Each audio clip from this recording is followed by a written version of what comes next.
specifically to deal with crime that causes the public to have a fear, and when it is done without regard. And so public terror is being recognized by this bill as an additional harm. We are not arguing that murder is not already a crime. We are not arguing that brandishing a weapon or having a weapon in public or having possession of a firearm without the requisite permissions or certificates, licenses, is not a crime. What we are saying is that there is another tier that is added when you consider going into public spaces and making people fearful to interact or to be present. And so you are ultimately seeking to terrorize the public. Mr. President, I think that when we speak about the domestic terrorism bill, there is a level of uncertainty because we have this international or historical context of how terrorism has been defined by other jurisdictions and what we believe terrorism to be, how it impacts us.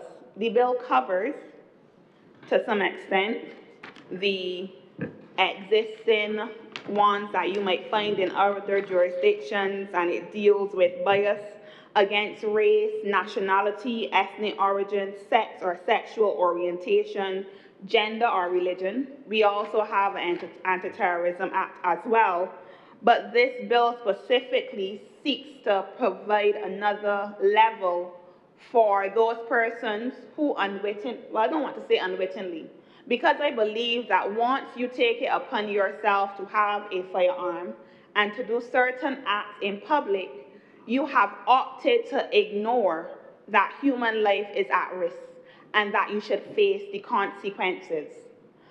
I want to close by saying very quickly that the people who choose violence should have to adjust their behavior to match the law, and not the persons who are law-abiding have to adjust their lives to accommodate the violence.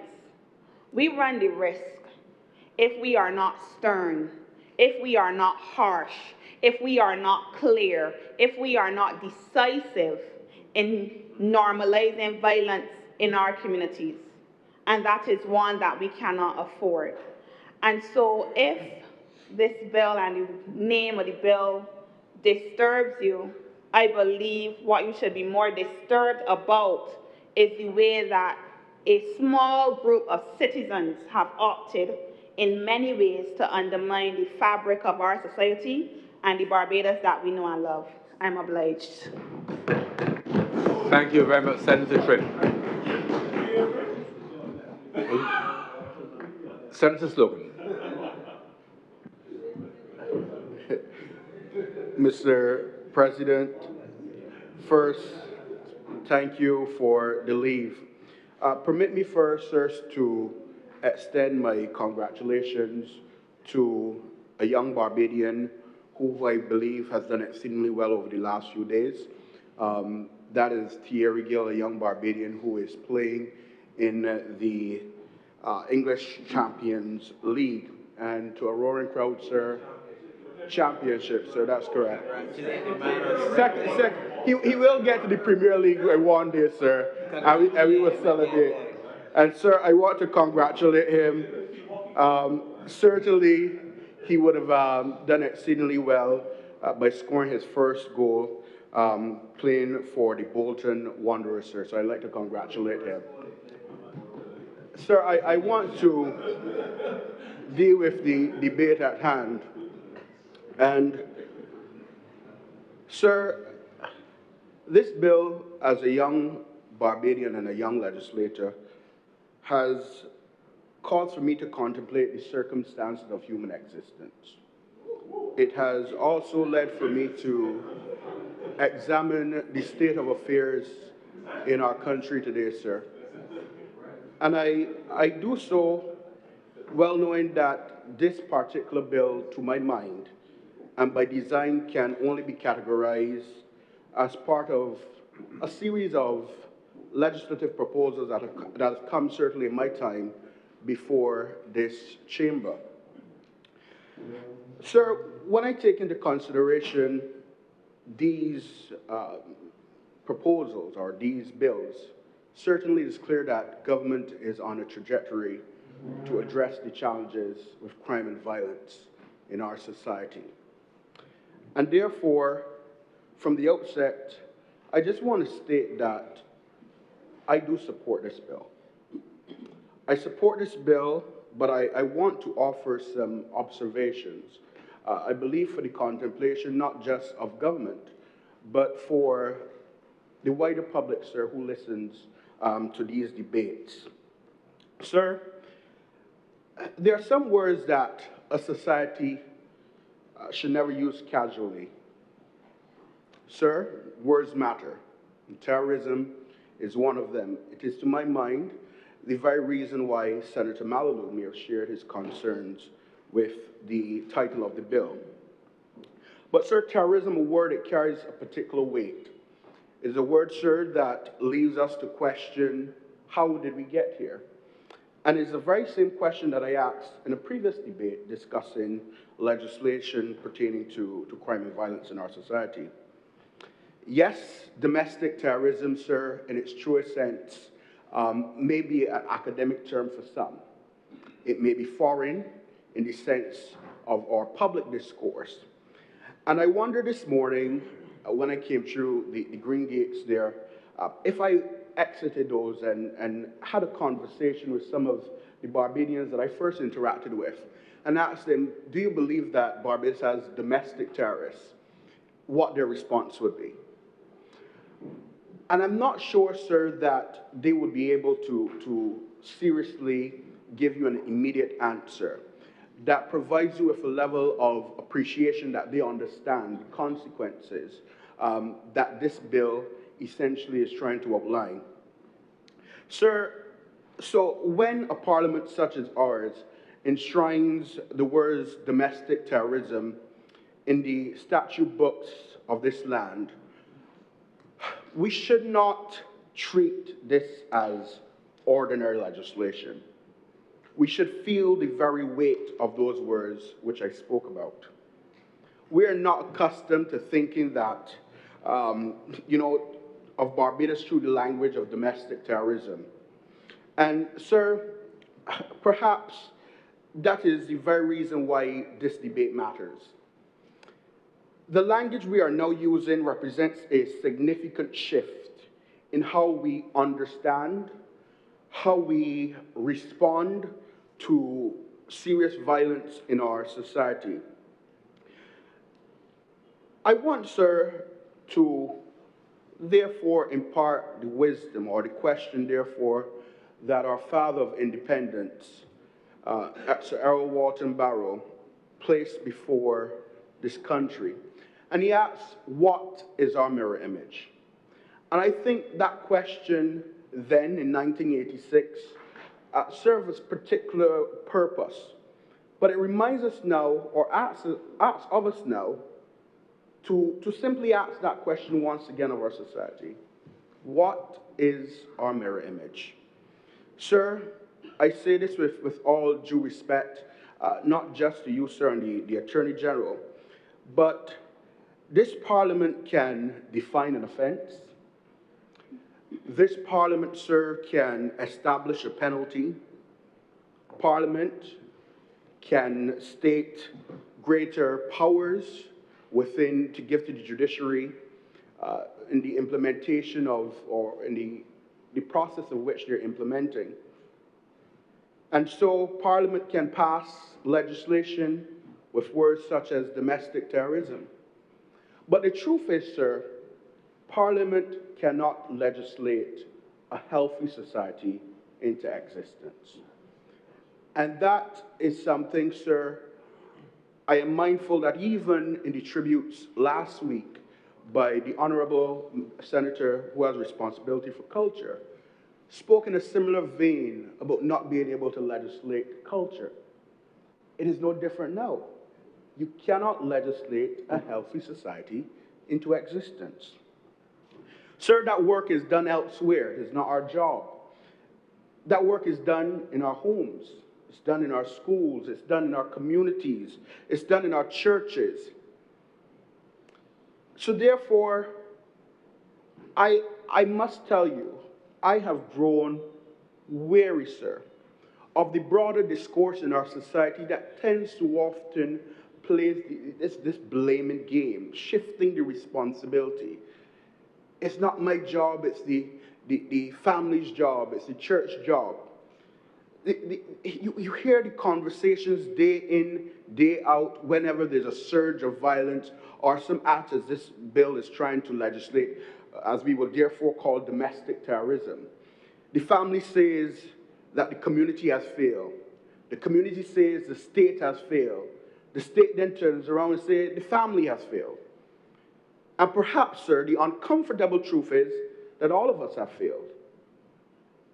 In some form or fashion, all of us have failed. We must now, sir, ask ourselves the question, how do we move forward?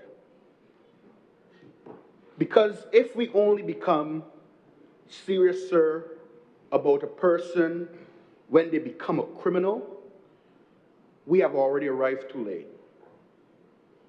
And if we only become serious about violence when we are forced to call someone a domestic terrorist, then, sir, we may have arrived even later. Sir, this bill asks of us to strengthen the hand of the state and that of the criminal justice system in particular. But I believe we must also strengthen the hand of the society. That means looking at the family. It means rebuilding communities. It means, sir, demanding better from the state. And ultimately, it means, to my mind, sir, accepting that crime is not somebody else's responsibility. It's a problem, it's a challenge for all of us. Crime and violence, or so this bill calls it, domestic terrorism, does not point fingers. And therefore, we cannot do so either, Mr. President. We are here now. We have to confront the reality, and we have to move expeditiously. Because I'm afraid, sir, that the consequences that we are facing today will only become worse as time goes on. And I am inclined to agree with a legislator in the other place, sir, equally. She suggested, sir, that longer sentences by themselves do not solve or address crime and violence. Senator King may very well know that as someone who worked in rehabilitating young Barbadian men. And let me be clear, I am not arguing that people who commit serious crimes, sir, should not be punished or they should not face the full weight of the law. Of course they should. There are cases where imprisonment is necessary to protect the public, to hold an offender accountable.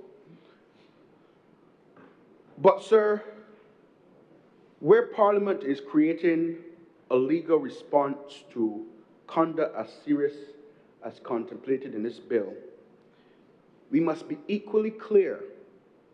There must be consequences proportionate to the conduct. But, sir, I am also concerned that we have to be careful with what we are promising the public today. I am hopeful that this legislation is not presented to the public in any form or fashion to be a savior. as the mechanism through which government or the judiciary will be able to address the underlying challenges our country faces. So yes, I agree with the legislation, but I think that it is not the principal piece to the puzzle in which we are trying to fix. I'm not suggesting in either form or fashion, sir, that the good Attorney General labeled it as such. But what I am suggesting is that there are far more important discussions that we need to be having in our country today.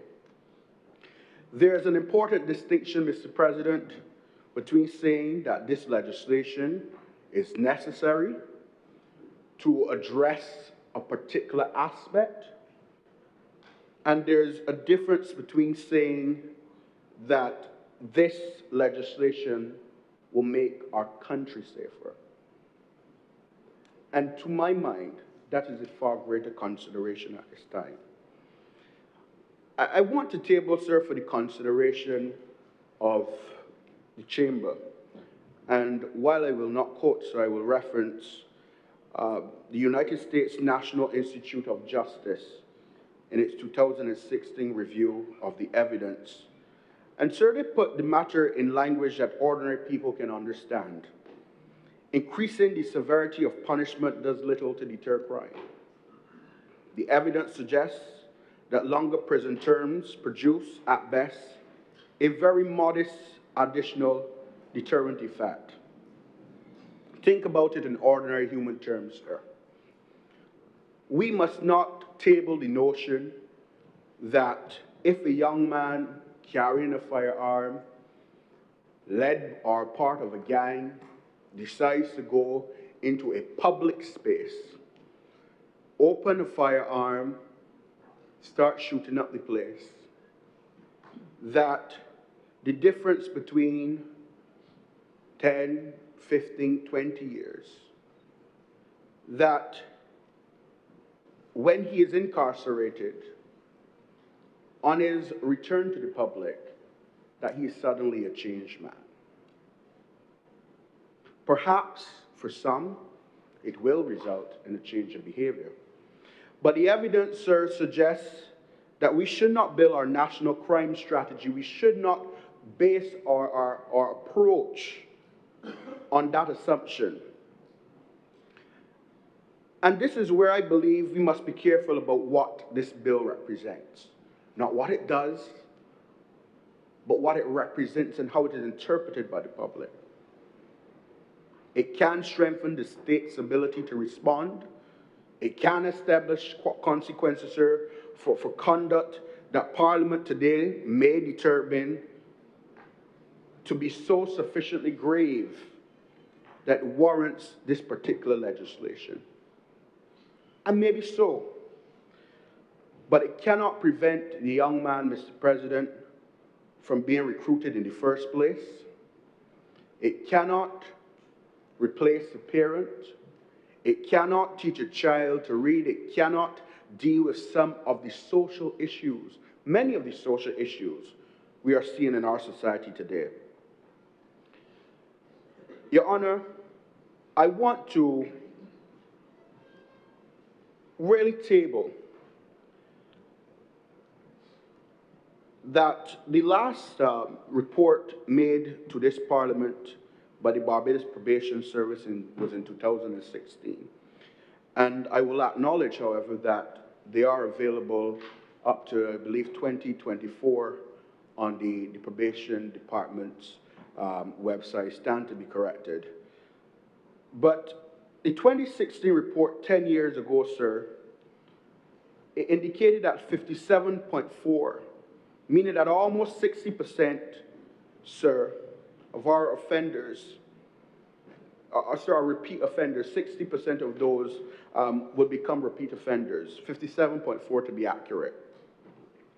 And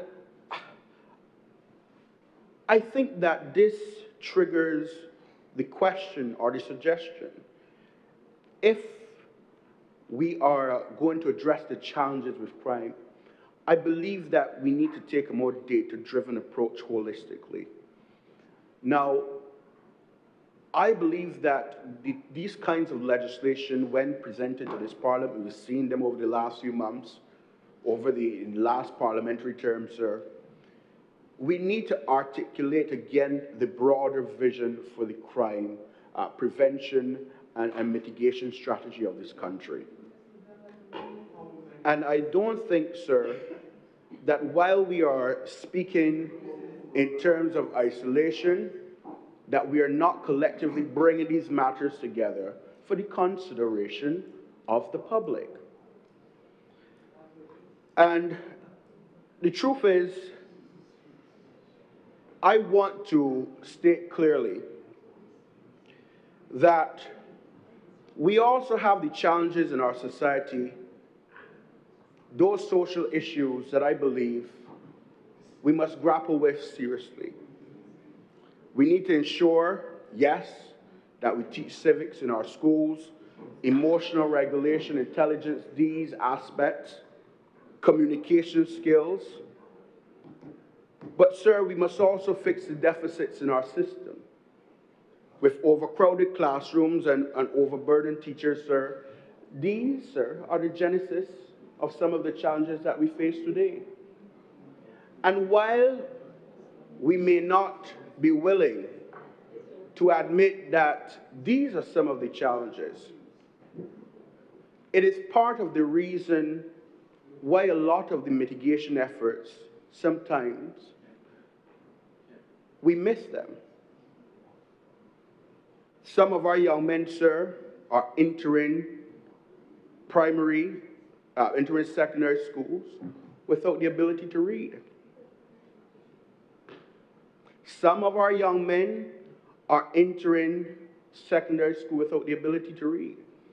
And I heard the aside that because the parents are not teaching them. That comes down once again, sir, to the very same blame game that I'm speaking of. Now, I want to impart, sir, and congratulate in passing that of a program at the Barbados Community College, that of the Babs Reading Clinic. And sir, I realize through their reporting that we have even teenage boys about to leave secondary school who don't even understand phonics. Now, some may argue, what does this mean in relation to this particular legislation which we are debating, and rightfully so. What I am trying to fundamentally address, sir, is that the core issues our society faces, they don't start at the point when we find a young man going into Sheraton Mall and decide to shoot up the place, or at dockside of a cruise.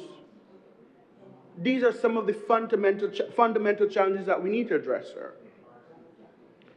And I want to close, Mr. President, by also making a few recommendations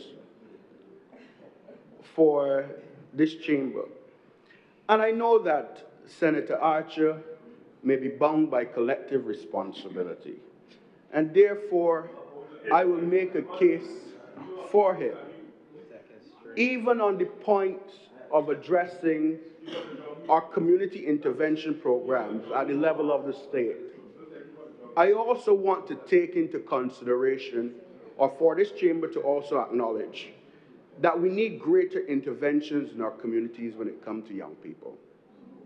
I acknowledge that on the part of, in the last budgetary debate, there were provisions made to support, financial provisions made to support churches, and that is through the church sector, through the Ministry of Labor. I recognize that there are provisions for the Community Development Department and that of the Division of Youth Affairs.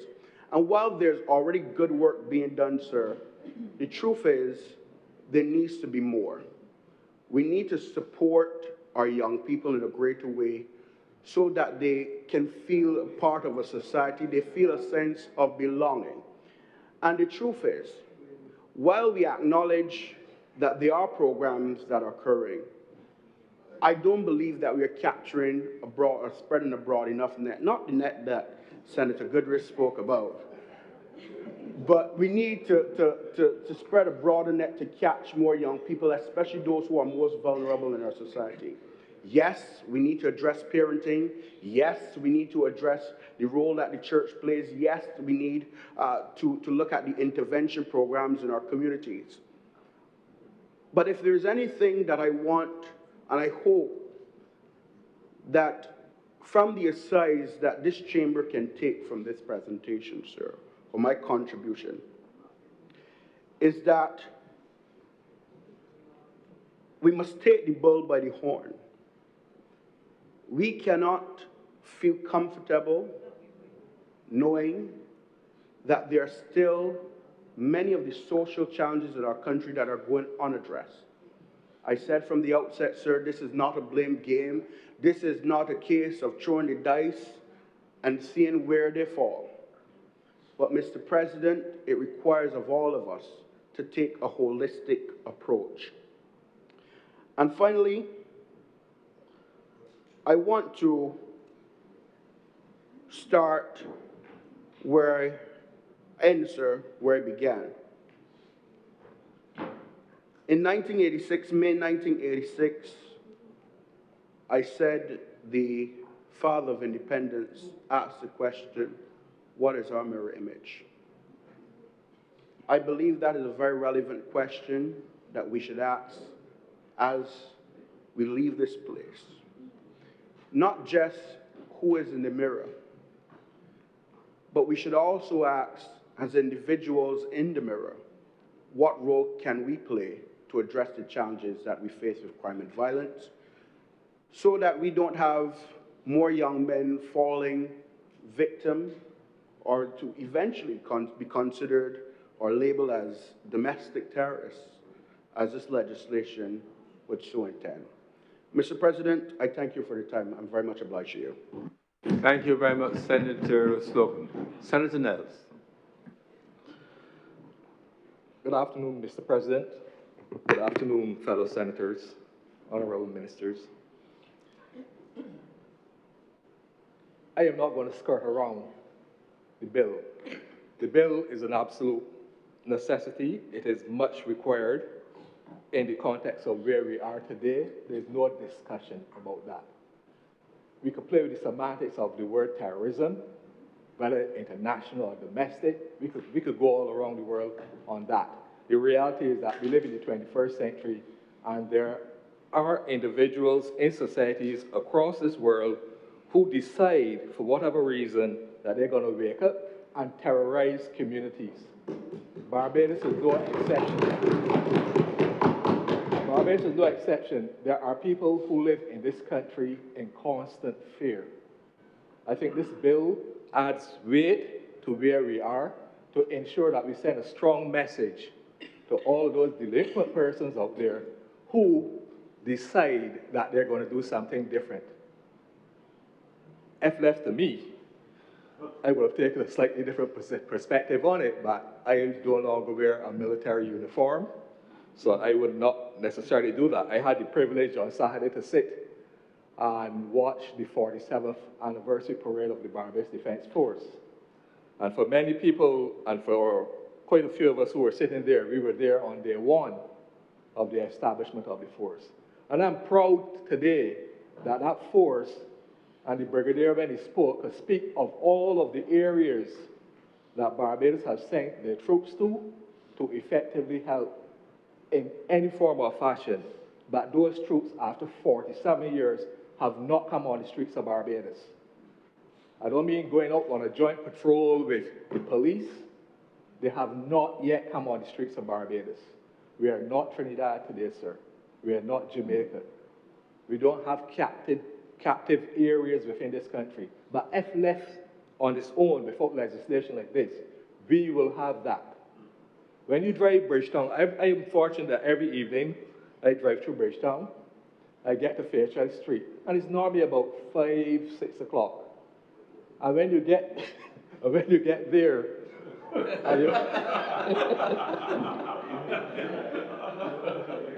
I don't understand. 6 o'clock is very, very early. Very, very early. It's not dark. But for those of us, when we get there at that hour, right, before National Street becomes the main, for those who go later in the evening, right? I just thought I'd put that there, right? The reality though is that when we drive there and I stop there and you get to those lights and you make that left turn to come to River Road, you see innocence. You see a collection of people all hustling for a minibus, with minibuses all over the road, and you literally see an area that we know would have had some violence in the past. And you say to yourself, do I need to make this left turn or should I keep straight? Do I want to be caught in that area where there's no escape really? And for some of us, we decide we're going to go through there because we're not going to retreat, we're not going to surrender, we're not going to give it up. And we drive those places. But there are many people in Barbados who don't drive those places anymore, all because there are some individuals in this society who believe that they have the biggest guns. When last I checked, they do not have the biggest guns. The biggest guns still reside on the police service or in the Barbados Defense Force. They don't have the biggest guns, just to be clear. But they believe that they can use their guns that they have indiscriminately. And this bill decides that, you know what, if you decide you're going to do that, we're done with this. The long talk finish. We're going to catch you and you're going to be charged under this bill and you're going to go away for a very, very long time. And that is what is important. We shouldn't try to worry too much about how the lawyers are going to interpret the law. That's for the lawyers to do. I'm not a lawyer. We shouldn't worry about trying to label it. We shouldn't worry about the individuals who can't read or write when they leave secondary school. All of those things are being addressed. We have enough things that are going on in society to address those. But the reality and the fundamental reality is that we constantly have, as a civil society, we constantly have to send strong messages to all of those people who decide. So come tomorrow, when we pass this bill here this evening, come tomorrow, all of the roadside lawyers who advise their clients as to how much time they can get and how they're going to get off will have something else to worry about. The day that you go and you decide you're going to go to Sheraton, or you're going to run through a school, or you're going to go anywhere you decide you're going to go and can make an act like this, then that's one more thing now they have to consult their potential clients, the ones on the block who they advise. No, you could go long. You ain't going to get no more 3 years for that, or you can get no more 4 years for that. Now, this is another piece of, this is a sharper tool in the arsenal of the law-abiding citizens as to where we want to be able to get to. Like the fact that it dealt with the issue of recklessness, because that is where the essence it is. Recklessness, and we shouldn't shy away from these words. They're reckless in their behavior. You know, they don't care.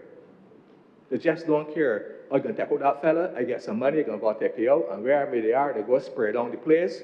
Everybody lives in fear. There are so many cameras, big dogs, cane corsos, you name it, pit bulls, all the big dogs. You can't find a big dog in Barbados, because everybody's trying to find one of those dogs to help to protect them. And I'm saying no, that should not be where we want to go to. People should be able to leave their homes and go anywhere in this country at any time, day or night, to make and get back home safely without fear of running into somebody that is going to try to harm them. And we got to ensure that we have the legislative framework to do that. And not worry too much about picking on this and picking on that and worrying about this and worrying about that. I leave that to the Honourable Attorney General and the lawyers when they get in front of the law courts of Barbados to be able to do that. But we got to get them there. And they got to go there under a law. And the law that they need to go there when they do these reckless acts is this particular piece of legislation. They should not be going there under the gun crime or under domestics, any other thing. They should really be going there specifically being dealt with as what they are. They are domestic terrorists. There is no debate about that. That is who they are. And if they want to behave like that, then we have to have the law in place to adequately punish them accordingly. I also like the fact, sir, that it went outside of the box a little bit, in my opinion, and the Honourable Attorney General discussed that already, because it also went into the realm of firearms and ammunition. And it was a little bit odd to see legislation this sort of like step into the left. But there is a reality as well.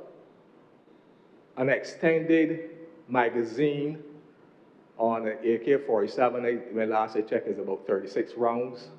You can double them. You can see when you watch the movies, fellas flip them, double them, put them on, that's 72 rounds. And you don't want to be caught nowhere near one of those weapons when they're going to automatic mode. And similarly for any other high-powered piece of machinery. We have to deal with it for what it is.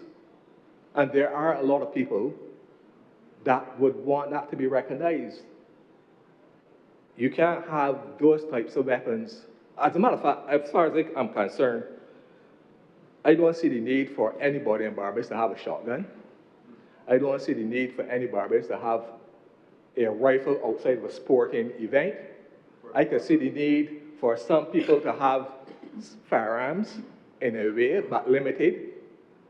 I don't even see the need for people to have Glock 17s and all of these fancy firearms.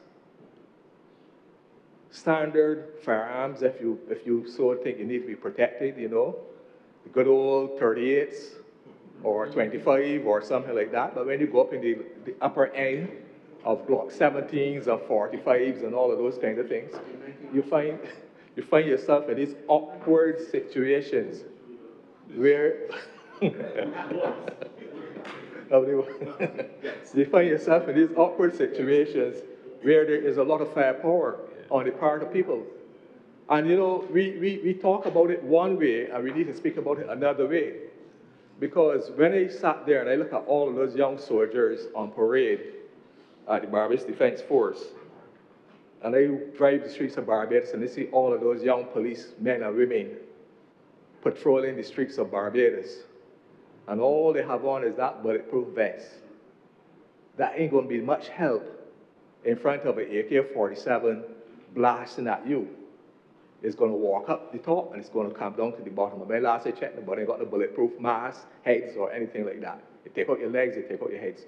So we have to be able to address that in the strongest way possible. And as I said before, I am pleased to see that this particular aspect has also crept into here. If you have those types of weapons at your home, then there's only one thing that you can be doing, nothing else, in my opinion. You're either plotting to overthrow the government, you're plotting a coup, you're plotting mass destructions, you're doing all of these things. They have no place in this society. And we have to recognize it for what it is. You are a terrorist if you have that level of firepower at your house or wherever you decide to stash it. So I'm pleased that it also took into account that aspect of it, sir. And, you know, we have to recognize it and we need to move forward from there. So I'm not going to dwell on it much longer, except to say, sir, that I think it is a nice piece of legislation. I think it addresses a loophole, not necessarily a loophole, that's the wrong phrase, an area within law to be recognized in the 21st century. And with that, sir, I'm obliged.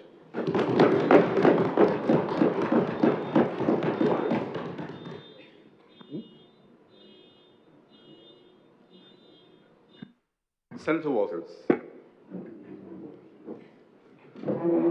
Thank you, Mr. President.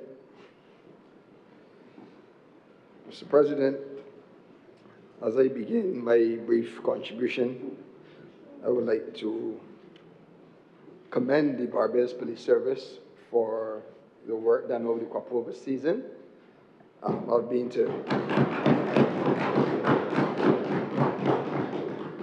been out and about for the season, and their presence was definitely felt. And from all reports, we had a very successful crop-over season from a security perspective, Mr. President, and I want to commend them for all of their work that they continue to do. Also want to join with Senator Nels in acknowledging the 47 years of the Barbados Defense Force existence. And I hope that Barbados and the Parliament will continue to support these two great institutions as we look at securing our borders and making our people safer. Mr. President, I definitely don't want to be going into a shopping complex and having to be running for my life. I definitely don't want to be going to a basketball match or a volleyball match on a hard court in any community, having to be dodging bullets. Definitely don't want to be going to a normal karaoke session and having to fear for my life. Mr. President, what has been happening in Barbados in recent times with this gun violence is something that needs to be controlled. And a strong message has to be sent to those persons who decide that they are going to take up an illegal firearm and go and seek revenge or whatever they have against one person, but also bring a whole set of people in harm.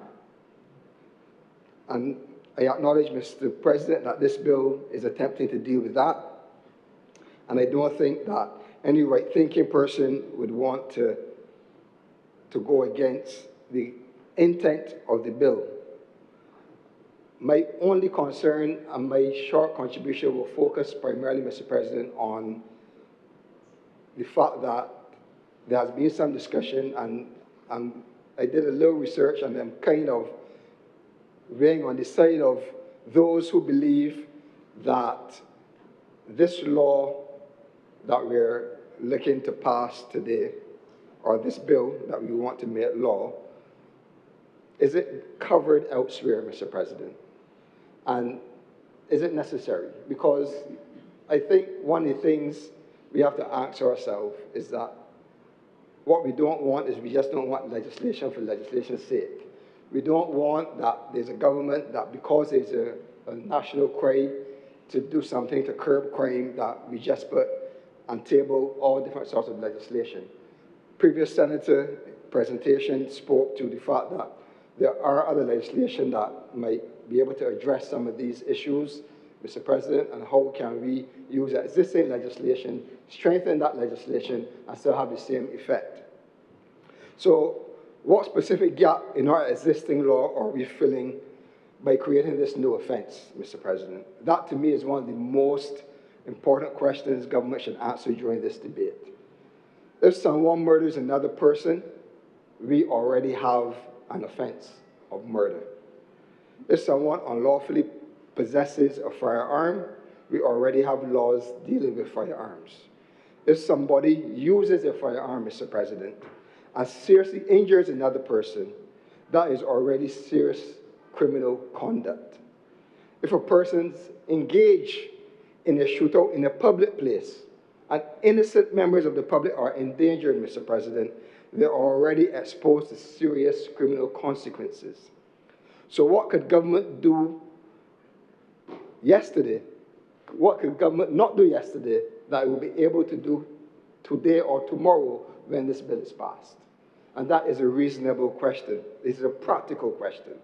And I've heard the Attorney General in his presentation, and I think he made reference to the fact that it gives the judiciary or the judge some teeth in terms of the sentencing of those crimes, Mr. President. But my short research shows that, Mr. President, in the shooting that occurred at Sheraton Mall with the murder and the public shooting that everyone alludes to today, the person that was sentenced or that committed that crime, that person was sentenced to life in prison, Mr. President.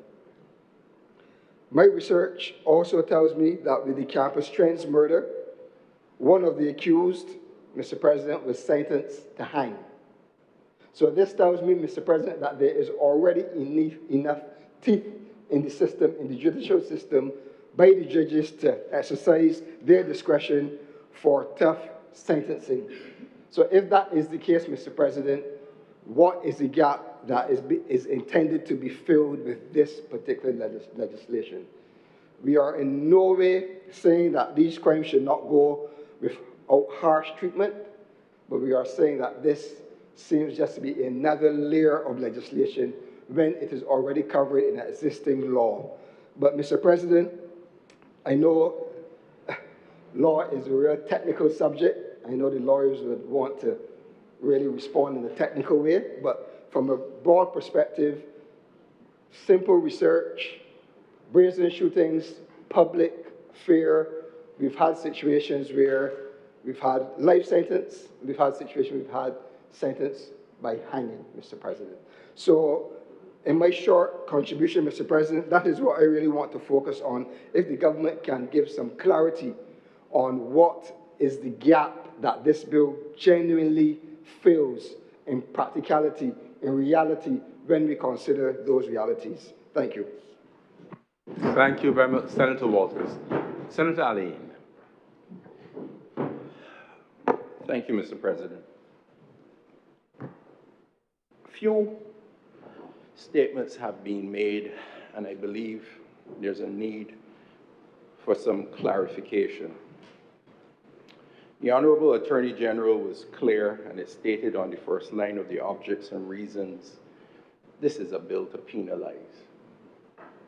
This is a bill to penalize. This is not a bill to rehabilitate. This is not a bill to seek to deal with social issues. This is a bill to penalize. So when the goodly Senator Slocum reminds us quite correctly that this piece of legislation is not going to fix the substantive problem, I think everyone in this room and this government certainly recognizes it. When he gives an impression, and I say an impression which I will not impute any malice of intent, but when he gives an impression that, this government is not dealing with the matter of crime in a holistic manner, that is unfortunate. We stood in this chamber, I believe, for a period of 4 days during the estimates debate. And we considered initiative after initiative aimed at dealing with crime at its core, dealing at its crime in terms of a preventative nature. We had the Youth Advanced Care Program, Building Blocks Program, Youth Entrepreneurial Scheme Program. We invested significant funds in the third sector. So, parenting programs. Each community has a center dealing with elements to try and hit crime at its core, at its early, at its formative stage. So I don't want the idea to run amok that this government is seeking to deal with crime only in one aspect. There has been substantial investment at every line item that we can see that will deal with addressing the criminal program. And I go back to the line, this legislation is to penalize. So when my friend Senator Walters asks, what more are we doing? And he was quite correct to say, well, you know, lawyers may look at these things differently. And he referenced the fact that a certain sentence of life was passed on an individual. What we need to understand is that a life sentence in the context of this country has a specific period. I believe that period is in the nature of 30 years. So that the realities and considerations are such that a person who's sentenced to life has an opportunity to get out of prison after a certain number of years has passed. Now, if this legislation was in place when a certain activity went down at Sheraton, he would be getting the possibility of a life sentence with 30 years and a consecutive sentence that any judge might have considered reasonable for a person who takes a firearm and starts to shoot in a crowded public area. So what this legislation would do is to say that if no more than to protect the populace from individuals like this, we will leave you incarcerated until a point that when you return to this society, you are no longer a potential danger. And that is important for the people of this country to know. So yes, there are 2 charges that will be laid upon a person, and there is the possibility that an individual who is so callous, so reckless, will pay a substantive price. And this government is not in any way ashamed to say this is the effort that we are making. This is necessary. This is in line with all the other efforts we have made relative to address crime. But this is a necessary piece of legislation to say to certain individuals, your acts will result in you paying a price that is heavy enough that we feel we are protecting the society at large. And the reality, Mr. President, is the issues being dealt with by this piece of legislation go to the morale of the populace. When these acts are perpetrated, the impact is wide. There was a study done which suggested that although only 37% of respondents were victims of crime, 90% of respondents were in fear of crime in this country. And that says to you that this type of activity spreads. It impacts everyone, the persons who have suffered it and the persons who no longer leave their house because of it. The elderly shut-in who no longer catches that bus, her one outing to town to deal with her pension check, who now is fearful of going out. The parent who can't allow their child to go in the park unattended, and even if attended, still has to wonder what's the possibilities that can occur in the context of this type of activity. Criminals start to control our total environment. The total community is controlled by a few individuals. Where you're keeping people in homes, people are changing their standards and form of living. Businesses have to invest new monies in terms of security and the like. A small portion of the population holding an entire country to ransom. This bill deals with those situations and says that those individuals have to pay a steep, steep price. And I support it, Mr. President. Thank you very much, Senator Ali. Senator the Reverend Canon Dr. Rogers. Thank you very much, Mr. President. I'll be just as brief as Senator Malolo was earlier today.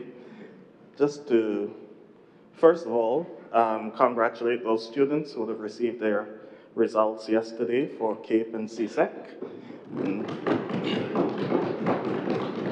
And also to encourage the parents of those children who would not have done so well not to give up on their children. And also to encourage our schools, wherever possible, if there's a space, take those children back. Do not put them out in the street. This is yet another seminal piece of legislation coming again in the season of emancipation. And when we're on the cusp of 60 years of self-rule, it's unfortunate that we have to pass a bill called the Domestic Terrorism Bill, but it is just the nature of the society in which we live at this point in time. For this joins a cadre of other bills that we've had over the past few decades that have sought to deal with the plague of violence in our society. I believe those of us who have been following this society for some time now, at least in the last 30 years or so, would know that crime and violence has always been one of those things that have been on the front burner for us, because somewhere, somehow, our society just seems to have this problem. Unfortunately, last week, sir, I was unable to give a tribute on Sir Gary, but I could not help but think about him and his era as we discussed this bill, because I've been reflecting on the era in which persons like him would have grown up. He was born just about a year before the 1937 riots.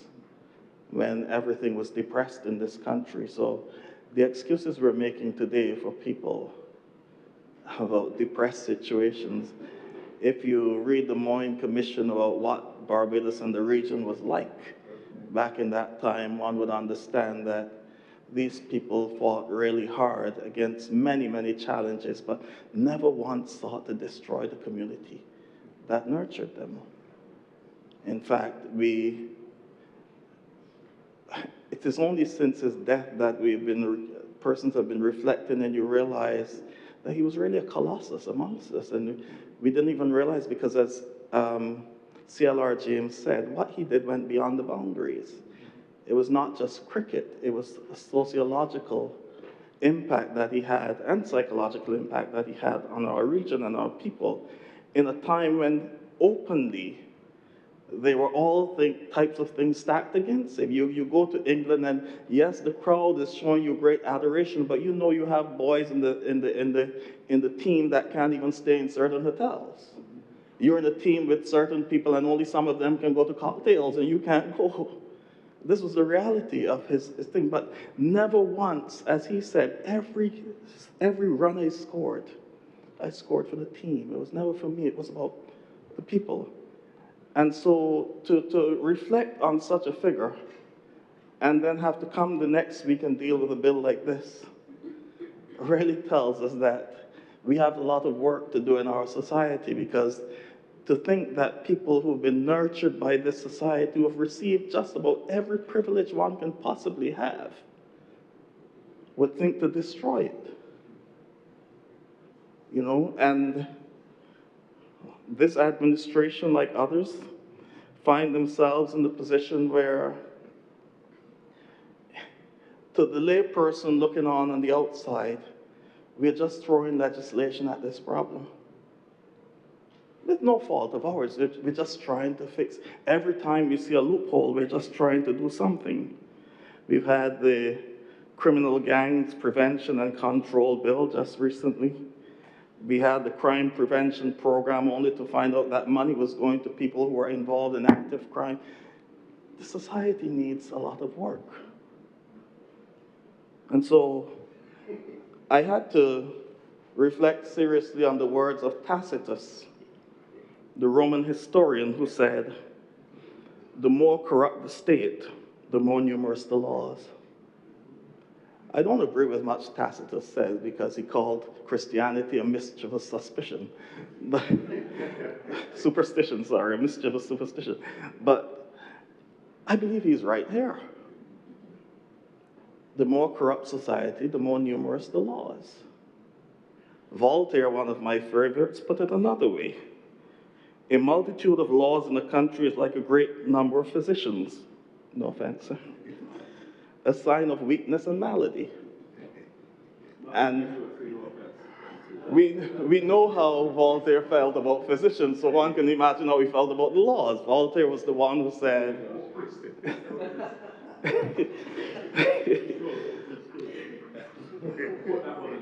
I'll quote, the one about the priest I'll quote extensively at another time, but this one is pertinent at this time. Of physicians, he said, and I'm assuming he means laws here as well. Physicians take medicine of which they know little, put into our bodies of which they know less, to cure diseases of which they know nothing. And when one thinks about what we are involved in here, I am fearful. I'm fearful that the impression out there is that it's just another law. We know that somebody who knows somebody is going to put in a word for somebody, and they'll say, Kadir. Because that is the attitude in Barbados. That the laws, as Anatole France said in their majestic glory, forbid both the rich and the poor from sleeping on the bridges and drinking from ditches and eating from garbage cans. But we know only certain people will be affected by them. And we have to be careful that this is not the impression that is given out there, or if we think we have problems now. If people realize that this law is passed, but somehow it is not being equally administered, if we think we have problems now, we'll see problems after that. And so I just want to focus on Section 2 of the bill, Section 2, Part 3, the unlawful importation. I think that this is an important part of the bill. Unlawful importation of firearms in such a quantity, and the quantity isn't stated, but we assume it's not just a fella smuggling one gun in a barrel. This particular part of the legislation may well be pointing, this part of the legislation may really be looking at some of the good citizens we have in this society. The people who are at every cockfight, in every picture, but somewhere behind the scenes are the ones who are responsible for bringing large quantities of firearms into our country. And it has implications for another thing. I'm going to go way left field here, sir. Stop me if I'm going wrong. I am wondering if, given that possibility, that this particular legislation could well net some of our good citizens, if this legislation shouldn't be accompanied by legislation on campaign financing.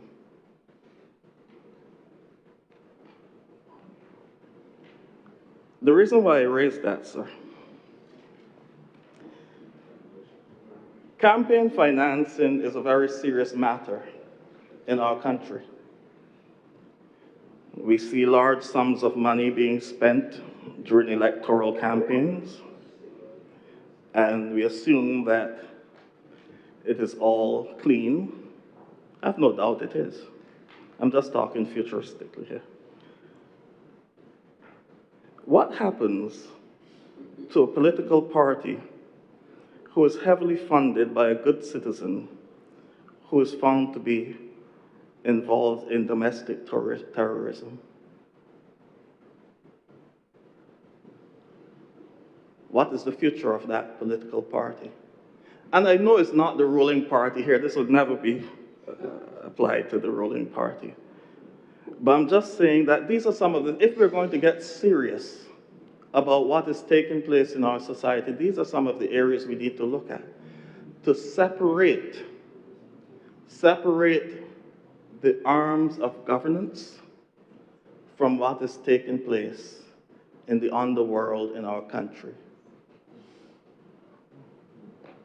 I have no problem supporting this legislation. As I said, every loophole we find, we have to try to patch. But the reality is that we have an endemic problem in our society, and legislation after legislation as we pass them, who are we netting? Who are we netting? I remember Red Plastic Bag, sometime back in the 80s, had a song, "Me Hands Tied." I am a good fisherman. That's why I'm really feeling so bad. So many times across the ocean, but I couldn't hold big ones ahead. If we live in a country where the big ones cannot be held and cannot be caught, this legislation is good on paper. But if we think we have problems in our society now, do not let it be administered equally and see what will happen. Those are all the words I have for this answer. Thanks. Thank you very much, Senator Rogers. If there are no more speakers, then we'll have the wrap-up. Honourable Attorney General. Thank you, Mr. President. I want to thank all of the honourable members who spoke. I'm going to address some of the concerns raised. I want to thank the Honourable Senator Aline, who started my wrap-up for me by addressing some of the ones that were in front of him as he spoke. Sir, if I can just go through systematically. Senator Goodrich had asked, why not just amend the anti-terrorism legislation?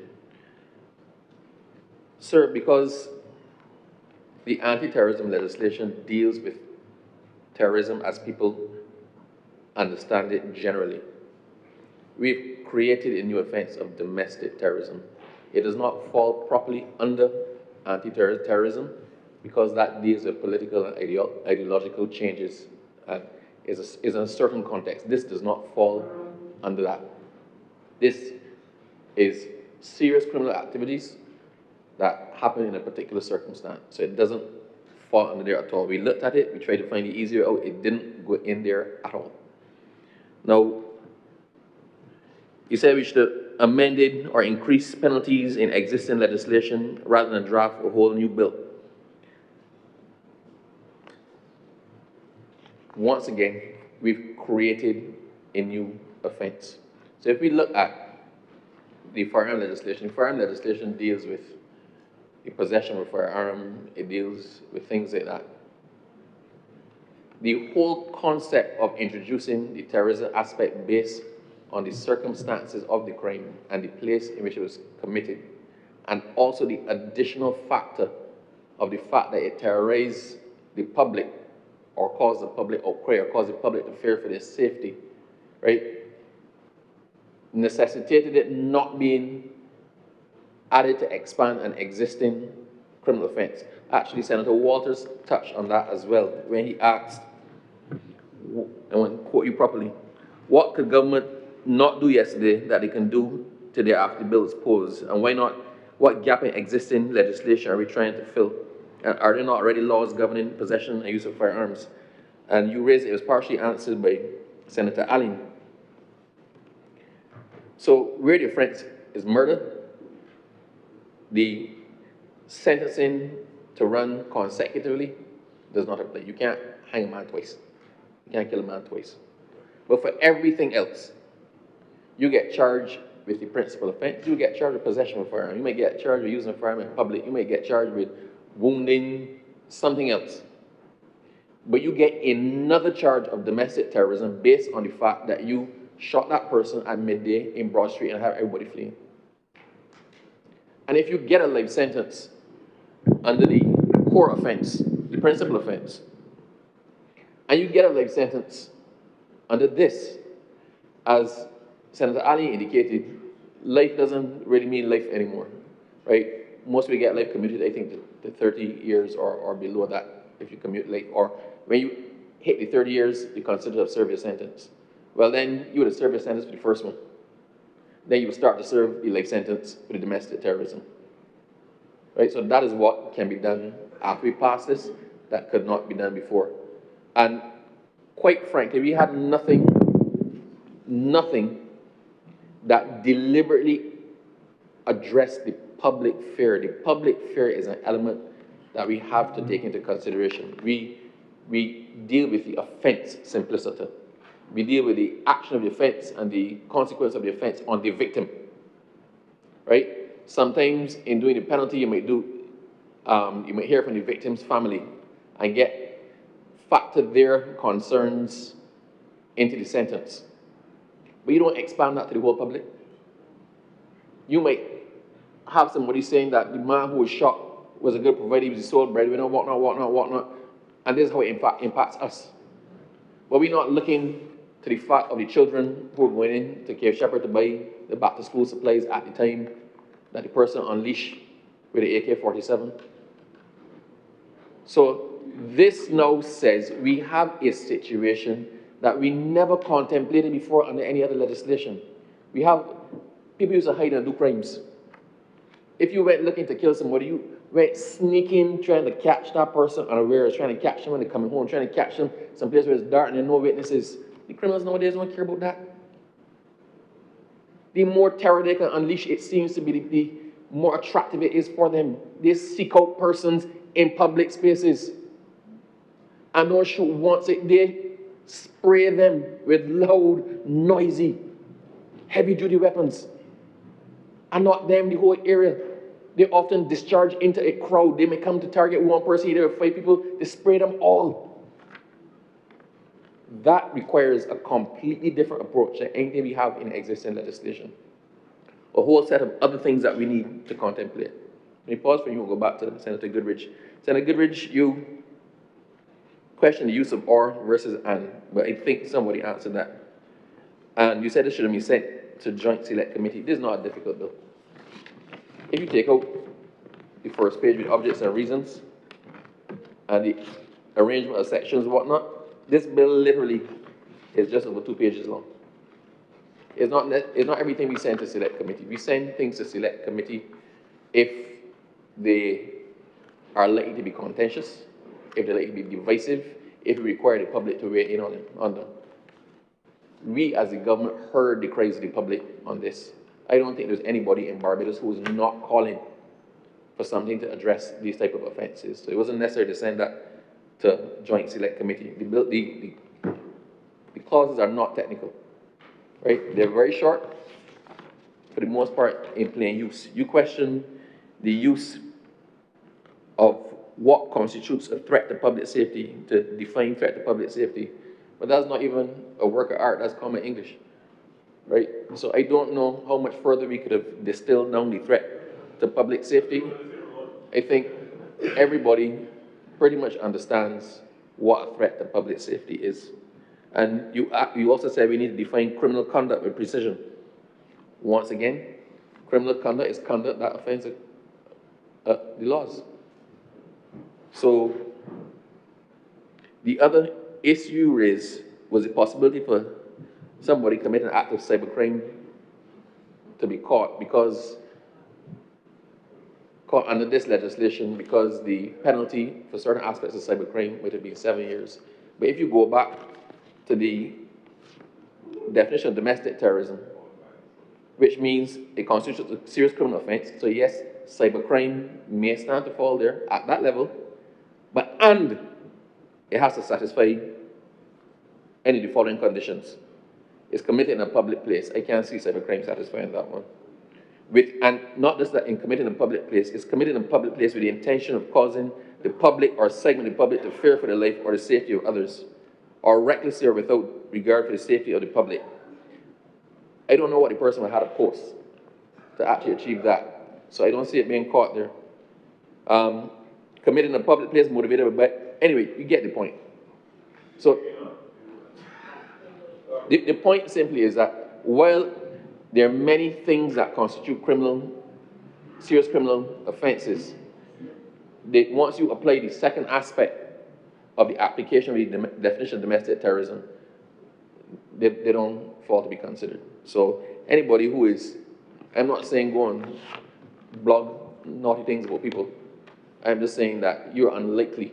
I cannot see a circumstance where something simple under the Cybercrimes Act would stand to qualify as domestic. I actually can't think of any. So, the other thing, offending a transgender or offending somebody and causing the public to fear for their safety, or with the intention of causing the public to fear the safety or the safety of others, or recklessly without regard to safety, I suggest if the DPP and the Commission of Police was ever so misguided as to charge somebody who blogged something under domestic terrorism, I don't see it standing muster. But that's what courts are there for. Now, Senator Malalu, you query the use of the word domestic terrorism and the implications for the word. I think Senator Niles also touched on that briefly, and I believe Senator Rogers. We had to send a message.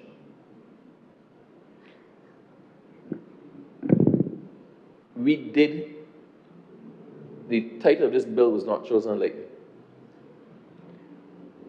And we came down on the fact that anybody who perpetrates an act so brazen as to cause a significant amount of our population to feel in fear of their life, then that is an act of terrorism. Although terrorism simpliciter normally involves, as I said, ideological change or some political message, that is what terrorism is. We accepted this did not fit into there, but it was no less terrifying and had no less an impact on the public of Barbados to warrant the title. That's why we labeled it domestic terrorism. And to make it plain what we meant by domestic terrorism, we then defined it. So I hear you. It was something that we addressed. It was something that we had considerable discussion on. But we also felt that we can't pretend that these acts are not as bad as they actually are, and to call them what they are. Senator Slocum made some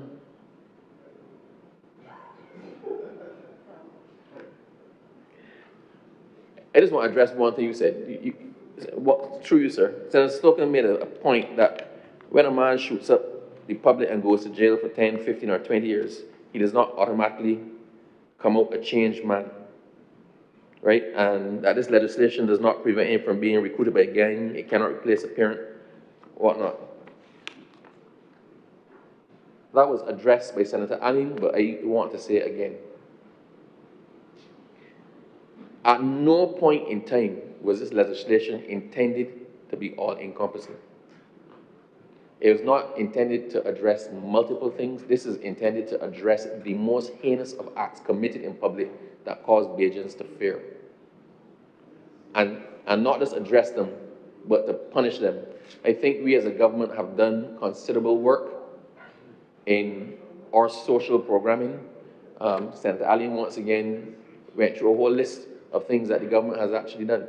In our social programming, in the prison we have rehabilitative programs. We literally, this government cares. Everything we can do to try to make things better, try to address the root causes of crime, try to get more children into school, try to provide training programs for people, the Coursera courses, everything that we can think of. When people come to the town hall meetings, the Paris Speaks meetings, and they make their comments, sometimes we see those comments appear the next year in the budget because we're listening and we're working. This bill is not meant to do that. There are 3 clauses in here, and they strictly deal with definitions and punishment, because that is the message we are sending. We are now going to punish you to the fullest extent of the law when you put God so far from your thoughts as to terrorize Barbadians and drive fear into the heart of Barbadians. So, I think I've addressed the bulk of the comments that were there. The one thing I will say, sir, is that Senator Goodrich raised it. It was raised by a couple of other people. We got it in comments that followed the debate in the other place as well. It was as well raised by some of the senators on this side. So it is a concern that we acknowledge is valid, and that deals with clause 3.4. The commission of an act of domestic terrorism should be considered to be an aggravating factor which should be taken into account when imposing a sentence on the person who commits a serious criminal offense. The point is taken, sir, entirely, that the crime of domestic terrorism is a crime by itself. I think this was initially included when we were trying to subsume it into something else, right? But I take the point, and I thank you, Senator Goodrich, for being the first person to raise it here. And what it...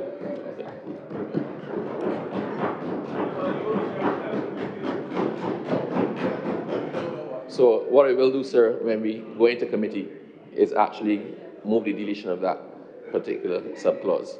So having said that, I want to thank all of the senators for what effectively, sir, was an overwhelming support for the bill. It tends to echo what we've heard out there in the public as well. Barbadians are tired of the Wild Wild West situation. Barbadians are tired of people being reckless and having no care or consideration for anybody else. Barbadians are tired of gangsters making public statements at the expense of life and limb, not only of their targets, but in instances where other people are caught in the crossfire. We have heard you, Barbados. We have heard the people of Barbados. We've heard the people in rum shops. We've heard the people in the churches. We've heard the bloggers. And sir, we, the government, are tired as well. And this bill, this domestic terrorism bill, is our answer to the request from the people of Barbados. And I beg the Senate's honorable chambers favorable consideration as we move to the vote. I thank you, sir.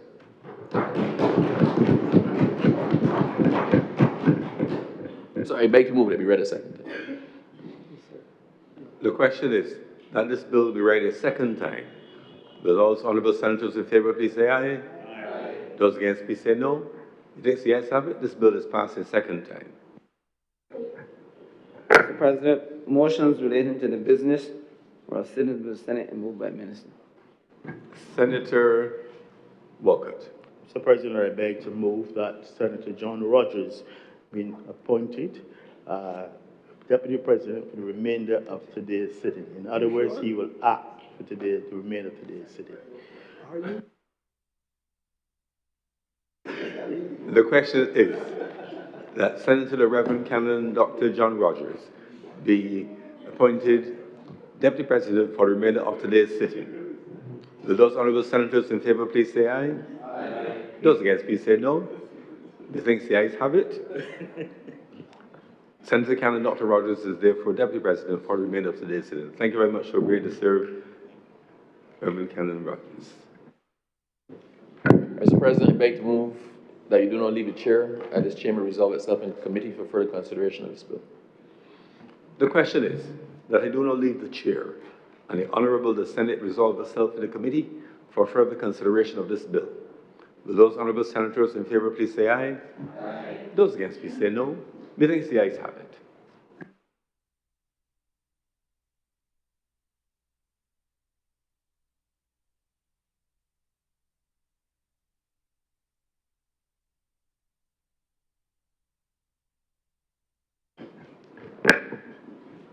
The Senate is now in committee. Mr. Acting Chair, Clause 1. Mr. Acting Chair, I beg to move that Clause 1 stand part. The question is that Clause 1 stand part. All those honourable senators in favour, please say aye. All those senators against, please say no. Aye. He thinks the ayes have it. Clause 2. The question is that, oh, sorry. I beg to move that Clause 2 do not stand part. The question is that Clause 2 stand part.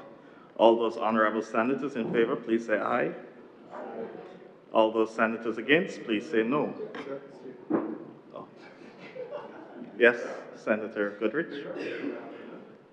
Sir, I just have a recommendation. And in terms of the sentencing and all I have said in this Honourable Senate today, I propose that there be an increase there to the sentence Clause 2B. It's just for consideration. We have that the individual person may, under or by virtue of any enactment, Which section of Clause 2? This would be Clause 2, and you can go down to B on page 5. Yes, under the definition, sir. Yes. Under the definition of serious criminal offense, considering the meaning, so that the net wouldn't be so fine, my recommendation would be to move it up from the 5 years and perhaps start at 10 years, and that is just my recommendation. Thank you. Sir, by way of explanation, I think generally serious criminal acts are in the category of 5 years or over, so it's not just for the purpose of this legislation. If you know, successive governments have moved towards trying to do anything other than incarcerate somebody. So we've moved to ticketing offenses, we've moved to civil penalties. We're trying to reduce sentencing. So if you get a sentence where you start at 5 years, that means that it's not something petty, it's considered worthy. But equally, sir, equally, in this context, understand the 5 is only the qualifying for the serious criminal offense. To still fall to be found guilty under this, you have to still satisfy the definition of domestic terrorism. So in this one in particular, it is only a qualifying standard, and applying the standard that the legislation normally applies to serious criminal offenses, which is 5 years or more in jail. Okay, thank you very much, sir. The question still has to be put to the Senate as to the increase in the number there in section 2, clause B, part B. A person may, under or by virtue of any enactment, be sentenced to 5 or more years of imprisonment. Yes, sir. Thank you. No, I just wanted to ask what the Attorney General, what is the challenge of raising it to be higher, especially since the crime is not similar to other crimes? So, once again, you want to have this as wide as possible as the baseline offense. The baseline offense is not our consideration. The person is going to be charged with the baseline offense in any event. So they stand to be sentenced in the court for that charge separately. Once you actually hit domestic terrorism, the definition of domestic terrorism, it doesn't actually matter where your baseline offense starts. Your range is up to life imprisonment. So if the court deems that the baseline offense and the circumstances in which it was considered don't actually qualify as domestic terrorism, then you're not going to get a penalty under domestic terrorism. So we're trying to make the base as broad as possible to bring it to then be considered under the definition of domestic terrorism. So it doesn't help anybody to increase the base or increase the qualification for the base, because then you might actually have people slipping out.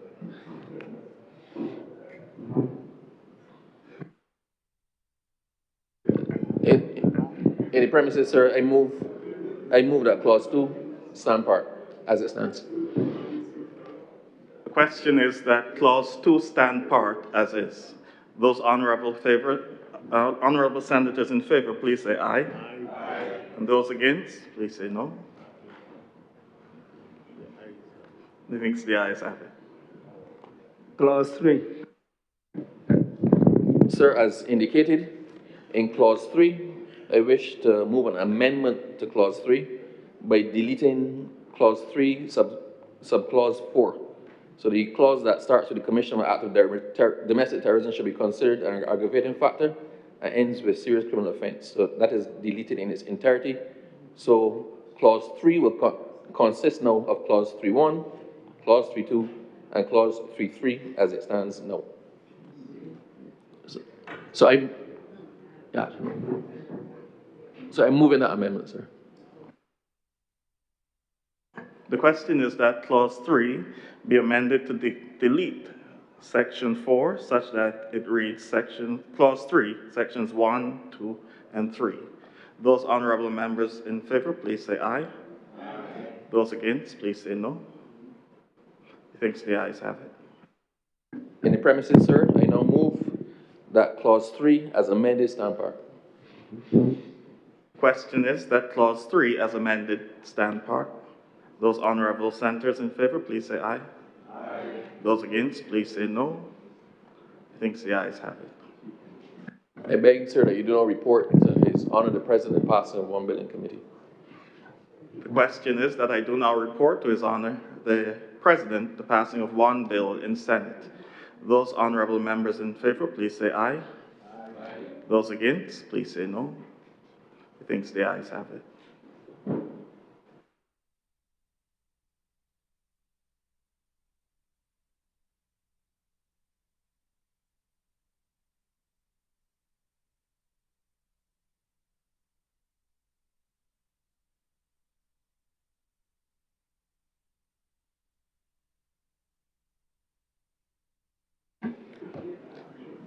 The Deputy President has reported to me the passing of one bill in committee. Attorney General. Sir, I beg to move that this bill be now read for a third time. The question is that this bill be read a third time. Will those honorable senators in favor please say aye? Aye. Those against please say no. Methinks the ayes have it. Mr. President, I do now move that this bill be passed and cited as the Domestic Terrorism Domestic Terrorism Act 2026. The question is that this bill be now passed and be cited as the Domestic Terrorism Act 2026. Will those honourable senators in favour please say aye? Aye. Those against please say no. Methinks the ayes have it. This bill is now passed and so cited.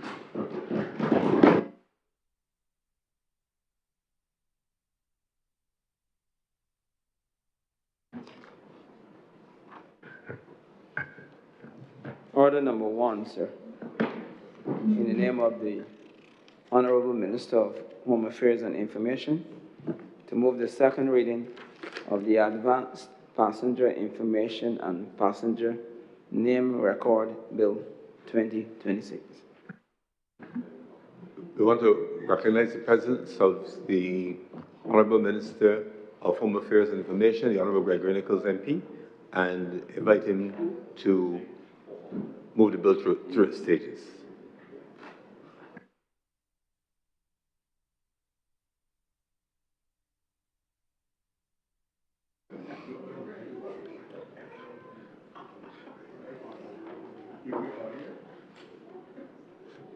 I can say it for the public record. Mr. President, I am pleased to rise today to move the second reading of the Advanced Passenger Information and Passenger Name Record Bill. This bill, as you are well aware, passed through the other place last week. It represents, sir, a significant enhancement of our national border security apparatus, as well as an enhancement of our immigration security framework in Barbados. The bill, sir, makes provision for the collection, transmission, the processing, and the sharing of advanced passenger information between Barbados and our partners within the regional security network, as well, sir, as our international partners. It makes provision also for the first time for passenger name record data in respect of persons traveling by air and sea into and out of Barbados. I must say at the outset, Mr. President, that the bill does not purport to introduce something that is alien or foreign to the country.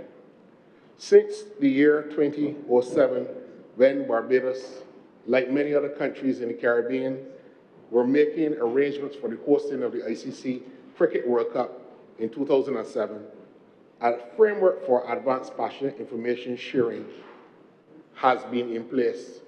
And since then, Barbados has been able to join with the regional partners in dealing with what they call APIS information, Advanced Passenger Information Systems.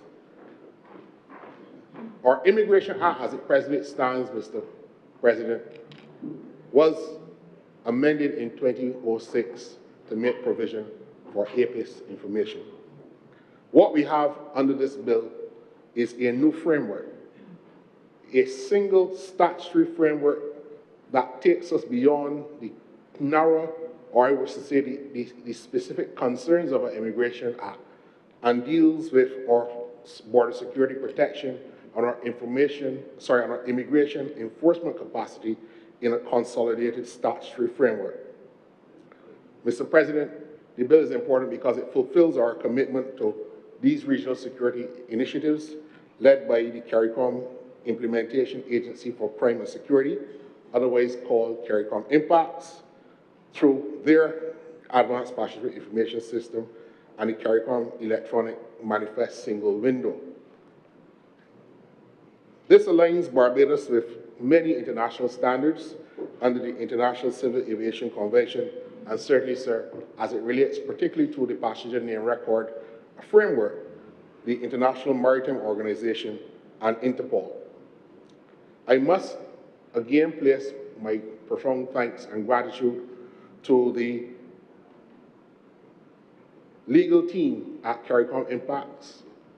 They provided the legal framework for the draft model bill, which has been enacted in a number of Caribbean jurisdictions. Barbados, therefore, is not the first to put this legislative regime in place.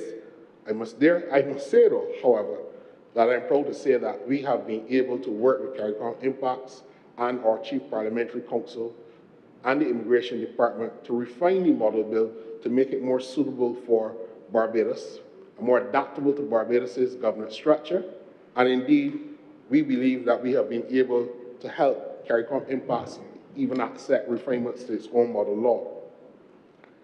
Mr. President, it cannot be denied that in the contemporary environment that we live in, we can no longer depend on securing our borders when people arrive at them. Modern border management, sir, will require us to act long before people arrive in Barbados.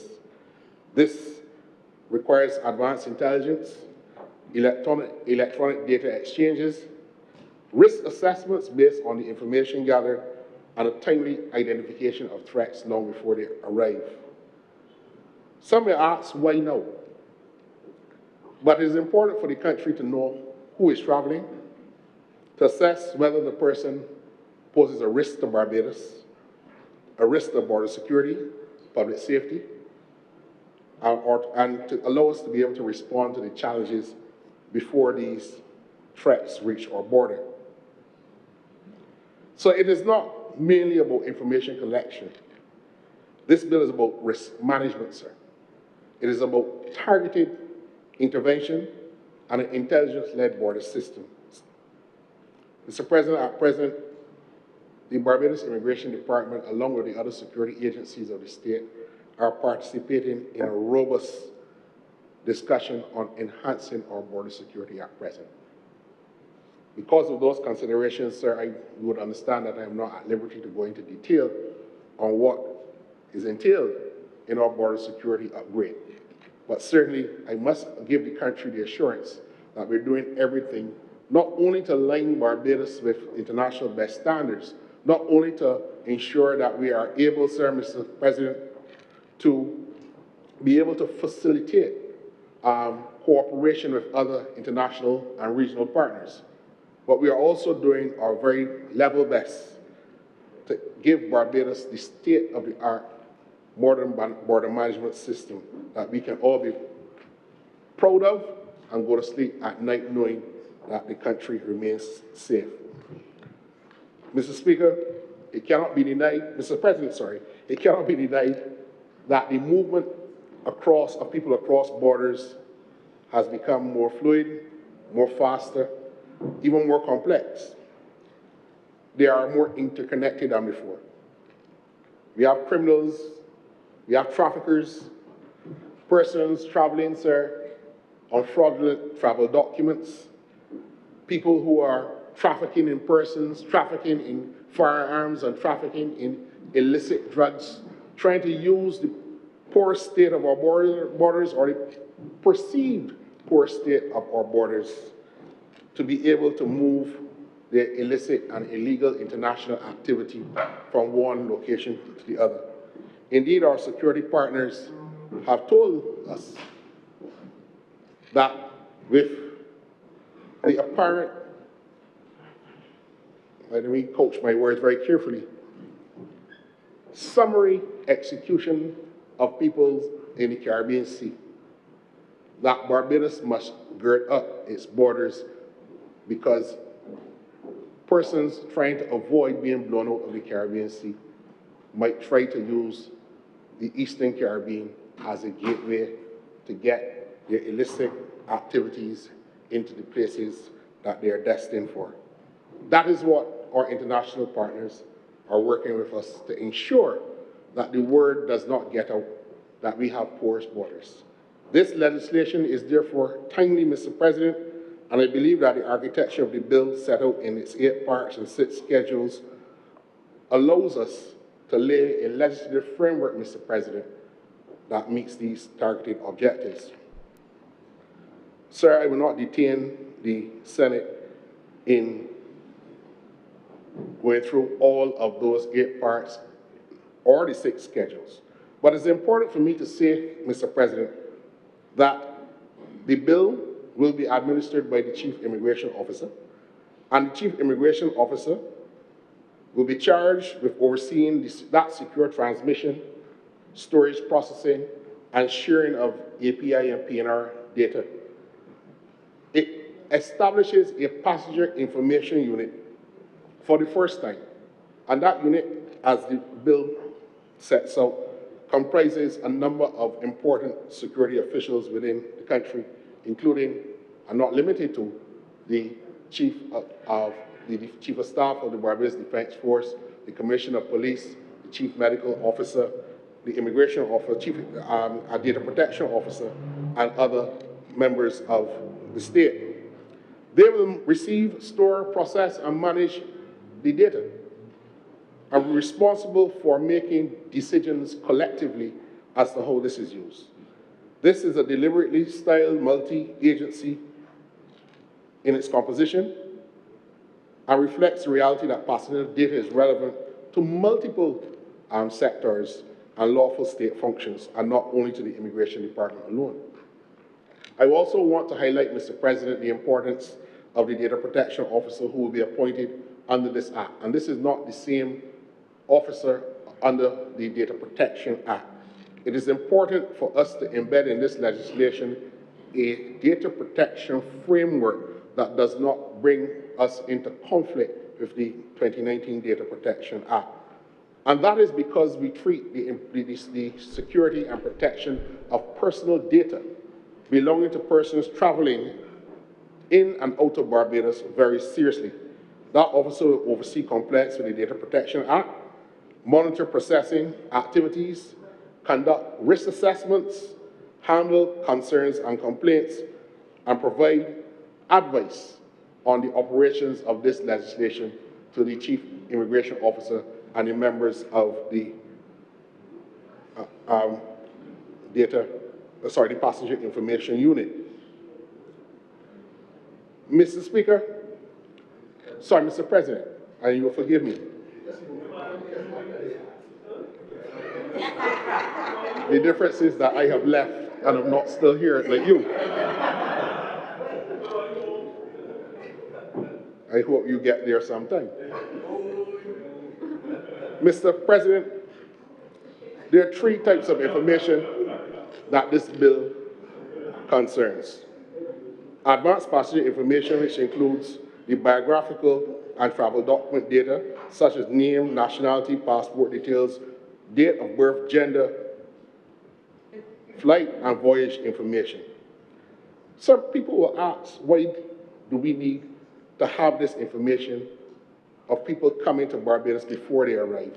They might ask, why do we send this information to other countries before they leave Barbados? But sir, in my short time as a minister responsible for immigration and being part of the country's national security apparatus, I can tell you that there is a considerable value in having this advanced information.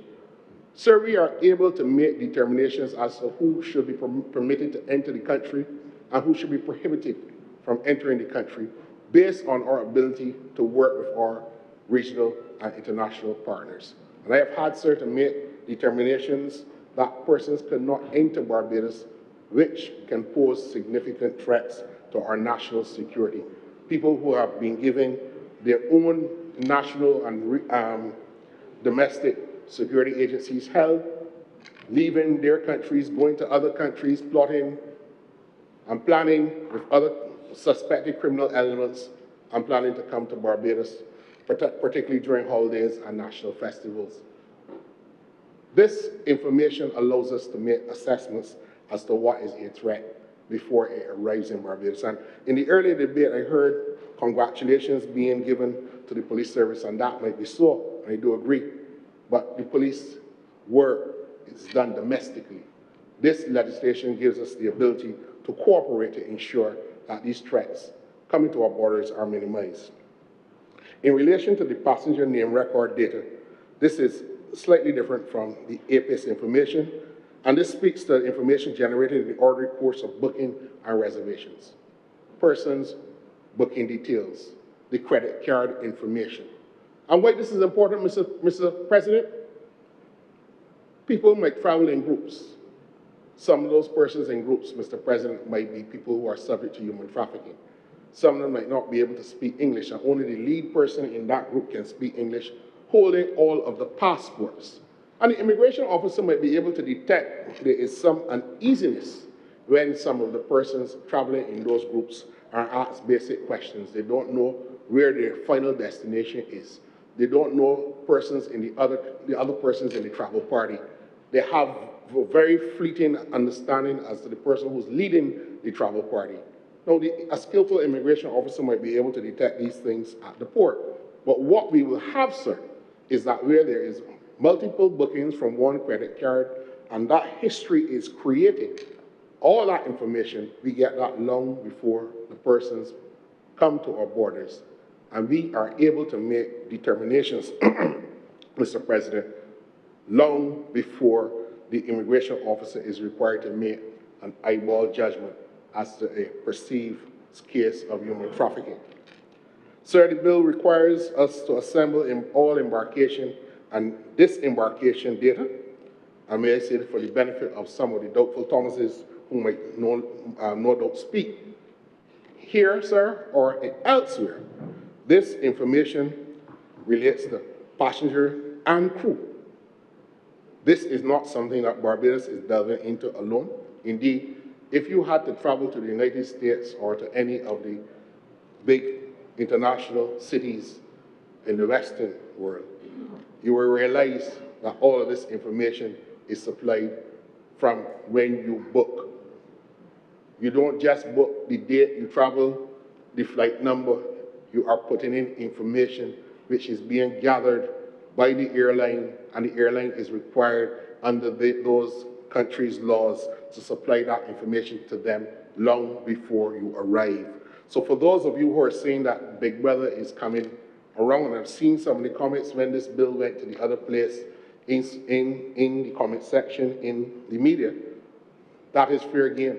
But I want to give the Senate and through you, sir, the country the assurance that this collection of data is not for curiosity, but allows us to compare declared travel information against travel documents, watch lists, and all the risk indicators that we are having access to.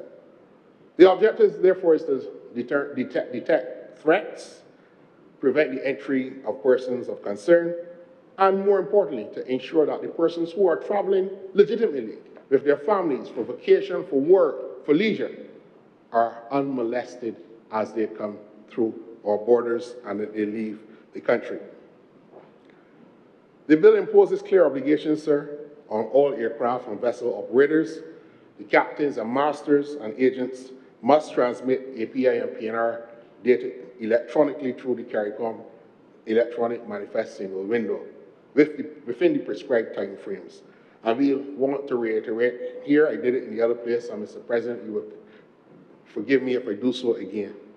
Barbados will not be tolerating vessels and carriers that do not comply with this legislation.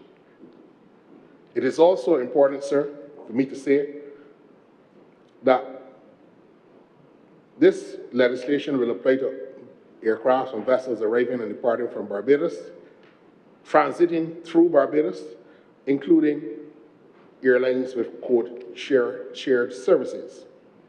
It also deals with the technical stops and creates a mechanism for waivers in only very limited circumstances, such as for military or legal enforcement or humanitarian and emergency relief and other exceptional national interest situations. You will see, if you have the time, to compare this exception to the operation of the legislation, that Barbados is a little different to the other Caribbean countries which have implemented this, because we believe that we cannot envisage all of the circumstances in which a vessel or an aircraft might want to have an exception. I believe that this bill has eliminated the ability of a minister to grant whole-scale waivers, as was set out in the model legislation. This is a practical bill, Mr. President, very practical. It carries clear timelines, clear formats, and clear methods of submissions. This data, when collected, can only be used for legitimate security reasons. It is not accessible by any other state agency for any other purpose. In particular, The data may be only used for screening against watch lists and approved databases, to conduct risk assessments of passengers and crew, detect and prevent terrorism and serious crime, to facilitate immigration and border security enforcement purposes, and to targetedly assess and analyze threats. This bill cannot be used to, the legislation or the information gathered under this bill cannot be used by the state in a way to spy on people. That is why a data protection officer and a passenger information unit are critical components to the operations of this legislation to ensure that the rights of people are not trampled upon.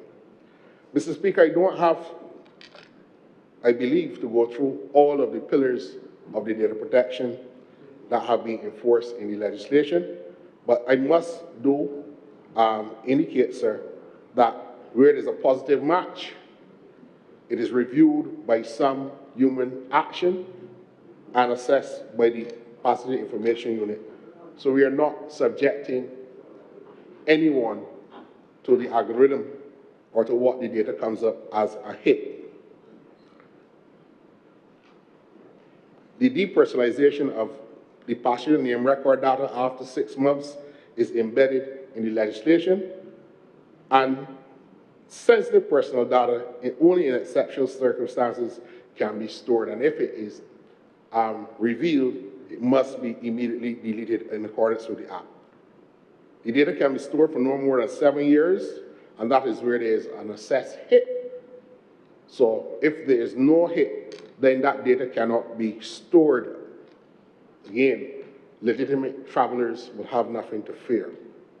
If your name comes up against an international watch list or for any other database, then that hit is analyzed by the passenger information unit and it comes up in the system. But other than that, sir, there is no reason for any traveler to fear. Sir, I'm very happy to indicate that the administrative enforcement regime under this bill does not seek to criminalize persons for breaches. The failure to submit data could be as a result of inadvertence, mistake, or miscalculation. And therefore, the government believes, sir, that only the most serious of breaches for laws should be the subject of the criminal process. And therefore, the system of administrative penalties on a graduated scale is indeed a feature of the Act. I must also say, Mr. President, that you will not be surprised that a system of administrative fairness has been carefully embedded in this legislation to ensure that where there's complaints made by members of the public or persons who find themselves subject to an assessed hit, that they have a proper opportunity to be heard.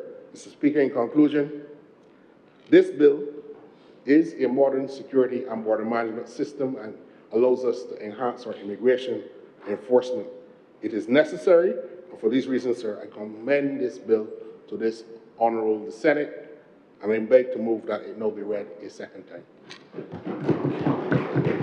Thank you very much, Honourable Minister. Senator Walters. Thank you, Mr. President. Just a couple questions for the Minister as relates to this bill.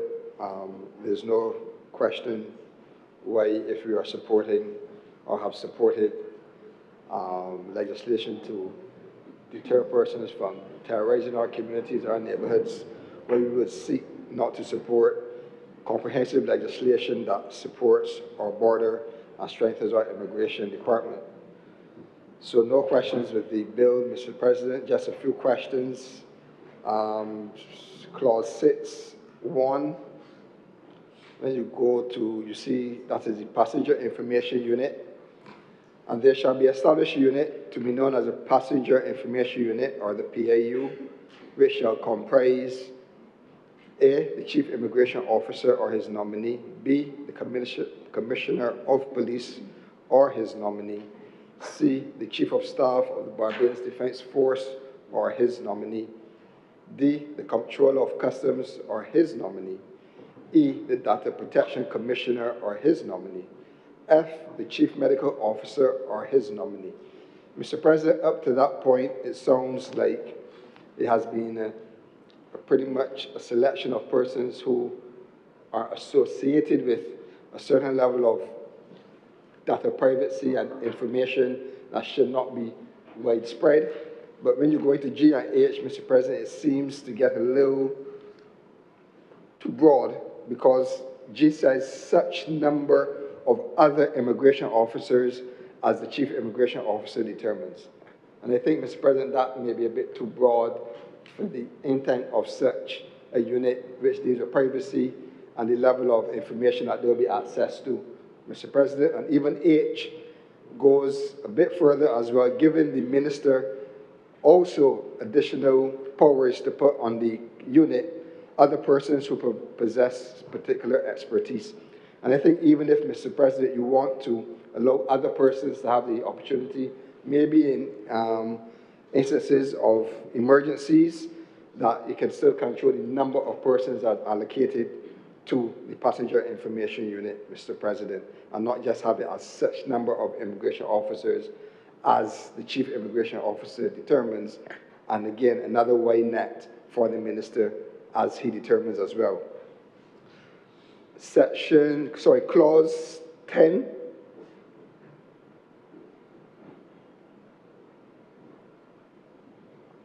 Clause 10 speaks to advanced passenger information and passenger name record access. 10.1 says, no government department agency shall have direct access to API data and PNR data that is maintained by the Chief Immigration Officer and the PIU.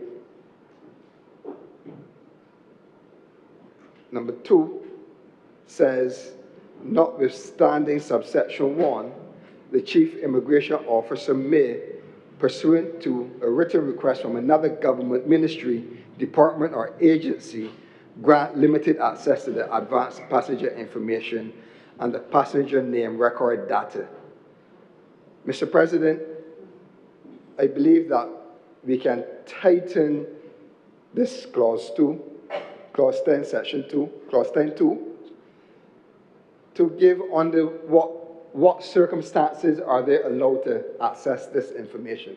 Because it seems, it just says pursuant to a written request, but if government agencies do not have direct access to this information, in 1, it means, and we know for sure, Mr.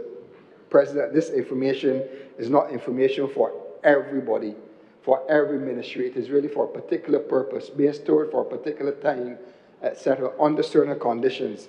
I think, Mr. President, that if information is being shared to other government ministries, it should be shared under specific conditions, and those conditions should be stated within the legislation to guide those persons who have access over the legislation. If it is captured in another section that I missed, Mr. President, I'll be glad for the clarification, but I think that should be under a certain level of control in terms of dissemination of this important information across other ministries, not just by a simple written request. I think it should be identified under what conditions this information can be transmitted to other departments. And with those few questions, I support this bill. Thank you very much, Senator Walters. If there are no other speakers, I'd invite Senator Ford.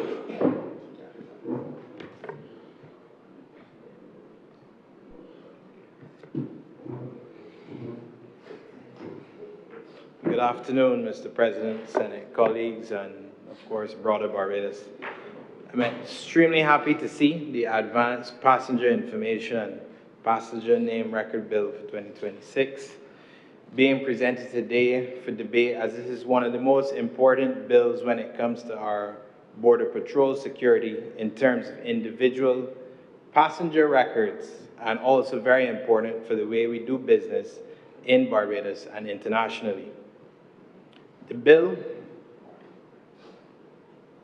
establishes a comprehensive legal framework requiring airlines, vessel operators, and their agents to collect and transmit advanced passenger information, the APIs, and passenger name record, PNR data, to Barbadian authorities before, during, and after travel.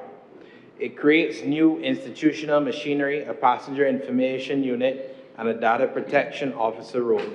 And it plugs Barbados into the CARICOM Advanced Passenger Information System, managed regionally by CARICOM Impacts, the Implementation Agency for Crime and Security, and the Joint Regional Communications Center, JRCC.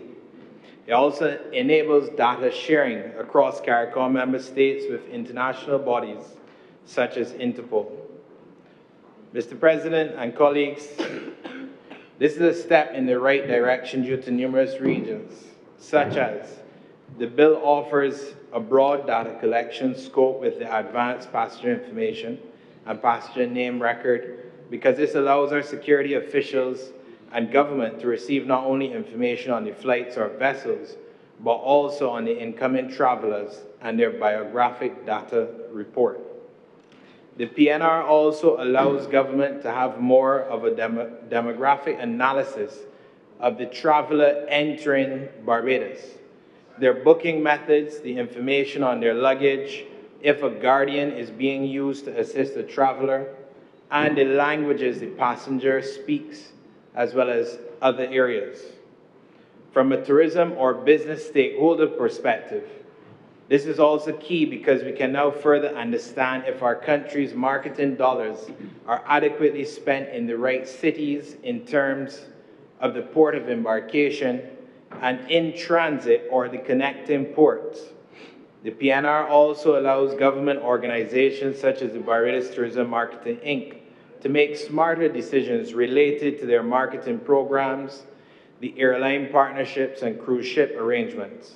It also facilitates targeted in-market exercises to capture more international tourists, but also the diaspora who are interested in reinvesting in their home country of Barbados, or just visiting family, friends, or attending one of our great national festivals.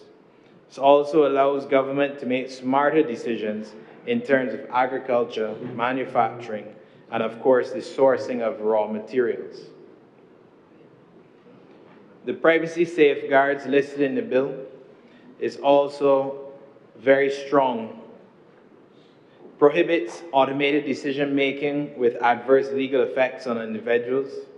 It bans processing based on race, political opinion, religion, health, sexual orientation, and it mandates human review of any positive match before action is taken. It also requires a depersonalization of PNR data after 6 months and the deletion of after 7 years. Sensitive personal data must also be deleted immediately if inadvertently captured. These are some of the key areas of strengths from a security perspective and investment perspective. There are other areas that speak to the heavy penalties being imposed if protocols are violated or unauthorized access is given and use of the data occurs. And Mr. President, I believe that I must publicly congratulate a government for finally taking further steps at safeguarding our borders. There are other areas that further safeguarding can be done when we speak about the port of entry, with more effective inspection of cargo, greater inspection of the personnel who enter the port for various reasons. Just as every passenger is not a criminal, neither are the team members within those agencies. However, the world does have some bad apples, and we must do everything to protect our team members and our citizens from those bad apples. However, I digress, as this is a whole different bill that we would have to look further at the advancement to fighting crime. And in conclusion, the steps taken to safeguard our borders are very important in this ever-changing global environment of greed and anger, which also result in crime and in some instances the spread of diseases.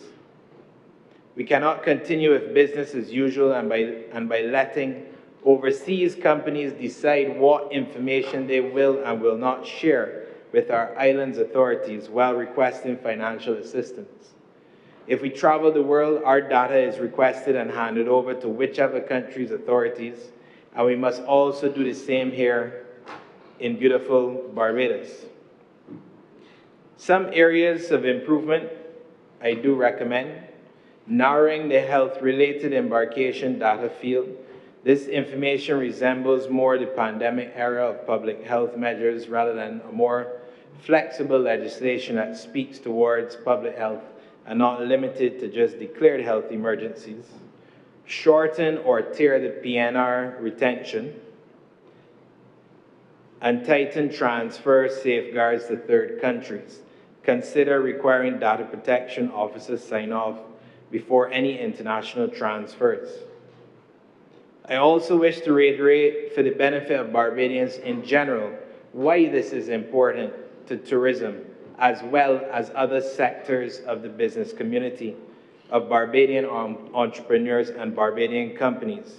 At present, the data currently collected and used to understand where visitors, whether leisure or business, are coming from, their purpose of visit, their demographic background, the ports they are connecting through, the streets that they live on, and the storefronts that they see brand Barbados or any entrepreneur's marketing material or any business from Barbados is unfortunately not as strong as it could be because of the lateness of its capture, compilation, and the sharing to the various entities that can make the necessary decisions. This is no fault of any of the agency's team members, but truly due to the lack of the platform use. This move by the government is one that I applaud, and I ask for government to go a step further and faster at implementing a real-time data dashboard, as we are currently operating in an environment that is far more competitive than Barbados. There are numerous islands in the Caribbean who we compete with in business that have live dashboards that by the end of the day, they know where everyone is coming from and where they're staying on island from a security perspective. And that can assist in making smarter business decisions as to where to invest, where to capture more business for their citizens, and where the diaspora is located for re-engagement. This is where Barbados needs to get to, and I know firsthand that from the tourism world, we welcome the opportunity to meet with the new Minister of Home Affairs and the other ministries to finally bring this to a reality, and quickly. After all, we want to be known as a safe place to do business or live in the Caribbean, especially since we continuously champion the steps Barbados is taking at advancing the country. Then we need legislation and action that matches. Thank you. Thank you, Senator Ford. Senator Goodrich. Thank you, Mr. President. I rise quickly to discuss this advanced passenger information and passenger name record bill of 2026.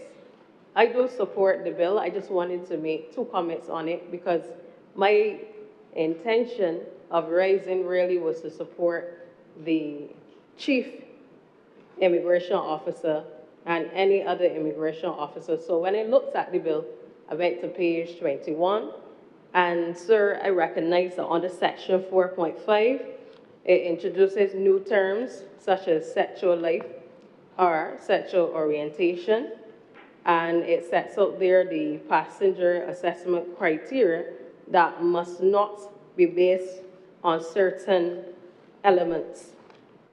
So section 5 has those new terms, sexual life or sexual orientation, that the chief immigration officer and all under that authority must not use in making any decision. However, those terms I recognize are not defined in this legislation, and it would be prudent to give the definitions of them because when I did the research, I recognized that they are not defined in the Interpretation Act. So in order to help the chief immigration officer or other officers, I believe that those terms should be properly defined in the statute. And that is the only point I have today, sir. Thank you. Thank you very much, Senator Goodrich. Senator Benjamin. Mr. President, good evening to you and good evening to my colleagues. Thank you for the birthday wishes. Mr. President, I rise in support of the Advanced Passenger Information and Passenger Name Record Bill of 2026. As I prepared for today's debate, Mr. President, I found myself thinking back to my contribution, funny enough, on the anti-gang bill in this very chamber. During that bill, I made the point, Mr. President, that the approach of this government to crime was one that was multi-pronged and multi-layered. Mr. President, I shared during that debate that the multi-pronged approach recognizes that there are some systems that are dysfunctional and require us to deconstruct entirely and reconstruct. I also made the point, Mr. President, that in the multi-layered and multi-pronged approach, we recognize that there are some agencies that perhaps need to be better resourced. We recognize that there are some bills perhaps that need to be amended when we look at the penalties. It recognizes that where there's a void or a gray area, perhaps we need to fill those voids to avoid things falling through the cracks. Mr. President, the multi-pronged and multi-layered approach also recognizes that though there are many programs for young people, for example, too many are still falling through the cracks, and it forces us to reassess what is being offered, how it is being offered, and the benefits of what is being offered. And you may be wondering, what is the relevance of that to this bill? The hope, Mr. President, as I understand it, of this government is that as we toil on and as we put our best foot forward, our best resources forward, as we look at the systems that we are currently operating in and determining what the next steps are, that over time, the country will see the benefits. And that over time, as more citizens are engaged, they may fall more deeply in love with their country, and by extension, there may be less crime. So the multi-pronged approach doesn't just see us bringing new bills. It sees a holistic approach. And it is my submission, Mr. President, that this bill is another tool in the armor of the government in the fight against crime. As I was preparing for today's debate, I was reminded of a podcast that I recently listened to, where one of our very own young, probably the youngest senator in this chamber, was being interviewed, Senator Shane Archer. And during that interview, he reminded us of something that the Honourable Prime Minister often says, which is that we are global citizens with a Barbadian passport. And whenever I hear that statement, two things come to mind. I think the message is two-pronged. One, it is a message of confidence for us, that a Barbadian should be able to step into any room, in any country, and know that we belong there. Equally, it is a message about connection, that what happens beyond our shores does not always remain beyond our shores, and that we live in a global world. Every day, people pass through Grantley Adams International Airport. We just heard Senator Rogers congratulate the students on their results, and this is the kind of time where some of them are leaving to go off to university. You may have Barbadians who have family in the diaspora who may be leaving to go and take care of an old relative overseas. And equally, we have guests who are coming to our shores to enjoy the things that we cherish. So that is the beautiful side of global movement. But, Mr. President, there are people who travel for nefarious reasons and with nefarious intentions as well. They use the same aircraft, the same vessels, the same technology, and the same international connections. So the point that I'm making, Mr. President, is that crime is no longer something that is simply local or opportunistic. Crime has become something very sophisticated, very organized.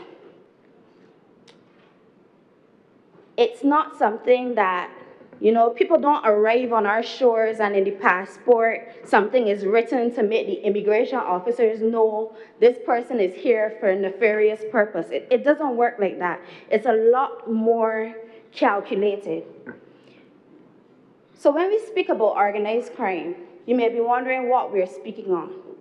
And there's nothing I can tell you that would limit the things that organized crime refers to, but I can give a few examples. So things like drug trafficking, human trafficking, firearm trafficking, money laundering, large-scale frauds, cyber crimes. In essence, crimes that allow the criminal actors to operate across jurisdictions, to move illicit proceeds through complex channels, to exploit the technology, and to recruit across borders. And if we understand that, then we must understand that our response has to be equally coordinated and intelligence-led. Mr. President, I've said this in this chamber before, but I'll say again, for the first 6 years of my legal career, I practiced full-time at the criminal bar. And as the years passed, I recognized that I would have more and more visitors as clients, particularly in matters involving drug trafficking and sophisticated financial crimes. I recall several cases where the individuals entered Barbados carrying several blank or fraudulently prepared credit cards, and this was a ring. And I only recognized it was a ring maybe at like the 4th client that I had. They all knew each other. They all knew each other's names. It was something very organized and planned. They would come, they would purchase high-value goods, complete as many transactions as possible within that short period, and attempt to leave the country before the financial institution or the merchant detected the fraud. So by the time the alarm was raised, and obviously the ones I dealt with, they were caught, but how many more did we have, Organized crime, like I said, is something that is swift, it's mobile, it's deliberate, it is highly sophisticated. So the offense may very well be committed in Barbados, but the planning, the technology, and the wider criminal network extends far beyond our shores. What this bill does is to give us a modern framework for collecting and analyzing the advanced passenger information and the passenger name record data for persons traveling into, out of, or through Barbados by air or sea. So in simple terms, the advanced passenger information helps us to know who is traveling and on what journey, while the passenger name record can help authorized officers understand relevant patterns around that journey, such as the reservation details, what credit card was used to book, the full itinerary of the passenger, whether the trip was booked through a third party or by the individual themselves, that type of information. Mr. President, human trafficking is something that is increasing globally. And the reality is that Barbados is not spared. And as a trade unionist, I can't only speak about human trafficking in terms of the crossing of borders. I must also speak about what may happen to the person when they arrive at the destination. So I want us to think about the situation where a person is recruited overseas with the promise of a decent job and good wages. They arrive already indebted because they had to pay a recruiter, they had to pay perhaps the travel costs. Upon arrival, they're taken to the employer. Perhaps their documents are being held for safekeeping. Their wages are withheld or unlawful retention fees are deducted. They're housed in degrading conditions, transported only when the employer permits it, and threatened with dismissal, deportation, retention of money, or violence if they dare complain. From a distance, to many of us, that may just seem like an employer and worker issue. It may just look like unpaid wages, a breach of contract here or there. But when you look at it deeper, it may very well be an arm of trafficking.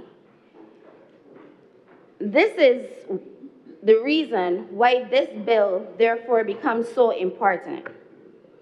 The passenger information that is gathered under this bill will not by itself prove that trafficking has occurred, but when lawfully analyzed alongside other intelligence, it may help authorized agencies identify repeated travel patterns, common recruiters, coordinated bookings, and other connections that warrant closer examination.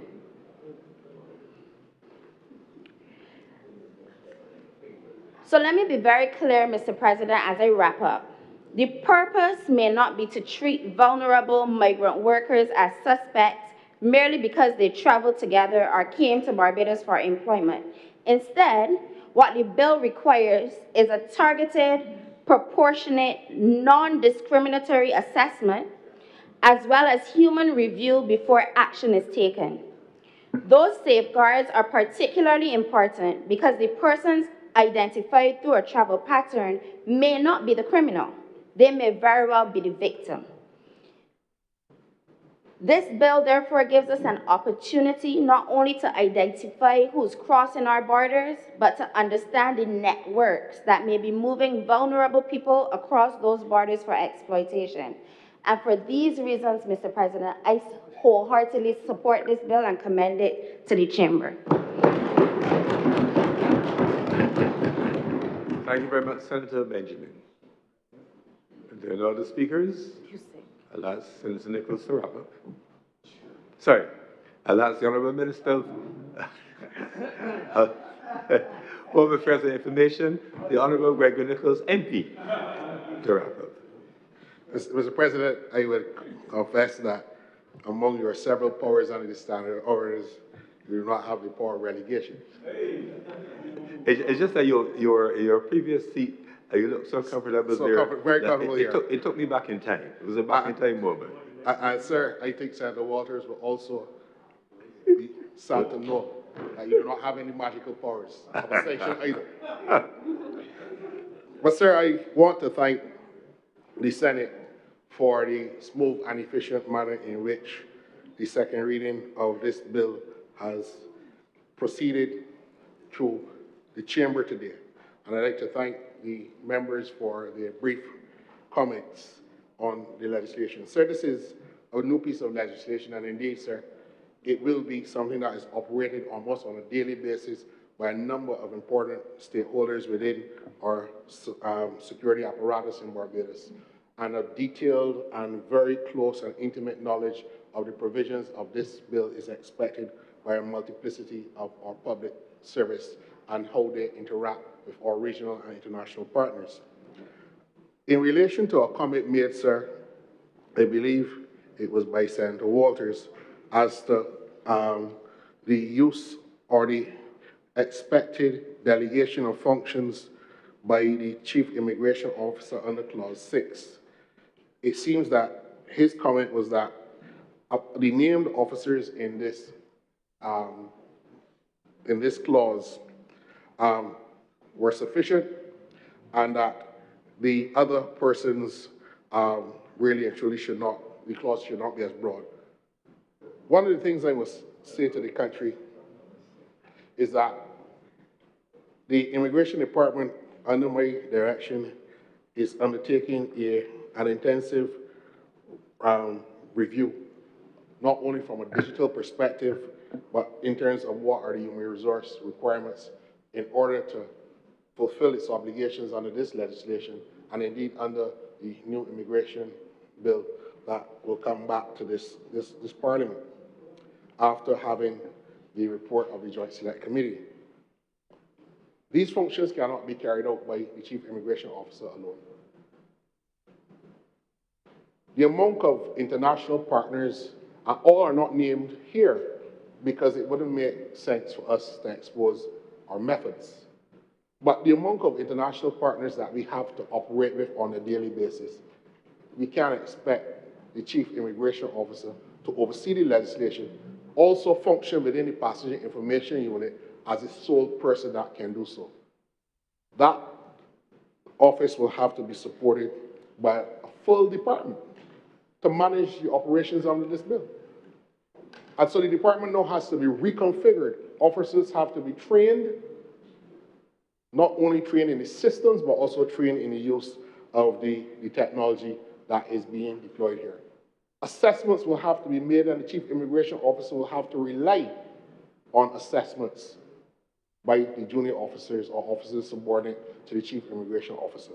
And therefore, at that level, you have to rely on a core of people who, in the discretion of the Chief Immigration Officer, they might appoint to be engaged and deployed to work with the unit as their specific daily functions, whether it's secretarial, administratively, or even at the level of operations.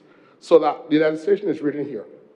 I also want to make the point, Mr. President, that there are other functionaries of the state which we will not necessarily want to name here either.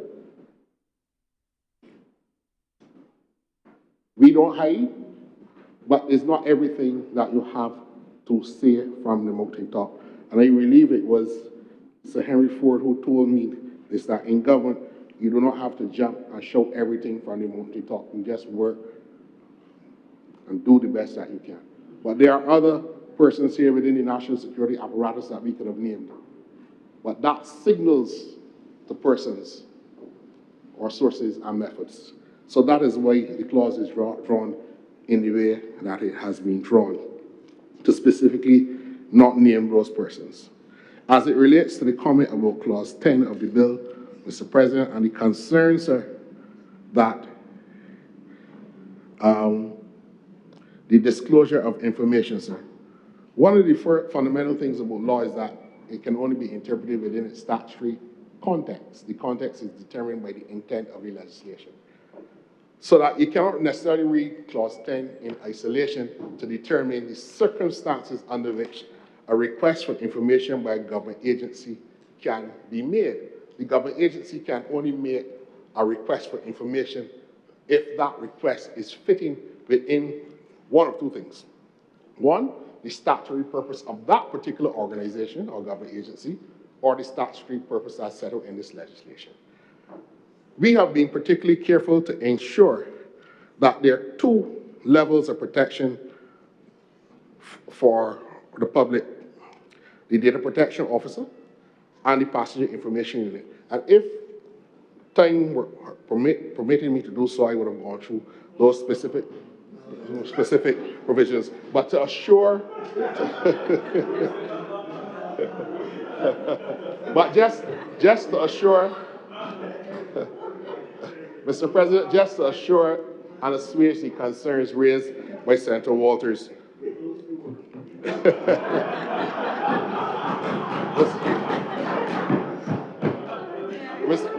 Mr. President, I know the Senate has had a long day, and I know the habits of the Senate very well. But I just want to assuage those concerns so that it is not that I am accused of dodging a legitimate question, that when you look at the functions of the data protection officer to manage, to audit, to assess requests, that unit or the chief immigration officer cannot respond to a request for information outside of the statutory context of this legislation. In other words, if it's something of major crime or terrorism or something of that sort, if it's about a personal nature, then you will be acting outside the scope of the legislation. And the public has the protection of the data protection officer as well as the passenger information unit, which has a broader composition. Sir, there was a comment made, sir, in relation to the definition about sexual life and in the definition, sorry, in the provisions that speak to the analysis of data that cannot be done or taken to discriminate against people. So when a definition or a phrase or concept is used in legislation and it is not specifically defined, you go to the ordinary dictionary meaning of the words. Sir, the reason why there is no specific definition here because we believe that ordinary common sense will prevail as to determining what aspect or degree of one's sexual life or sex life, as people might call it, is not used as a basis to discriminate. So this is not the occasion, sir, to go into the cultural or social issues that such a query might otherwise generate discussion in Barbados. Suffice to say that this provision exists in a number of international treaties that we are party to.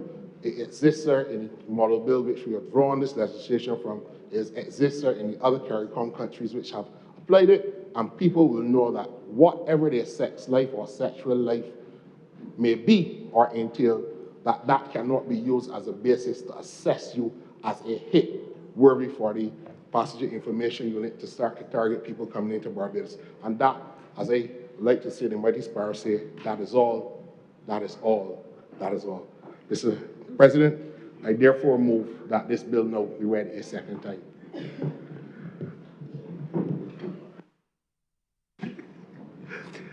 Thank you very much, Senator Nicholas.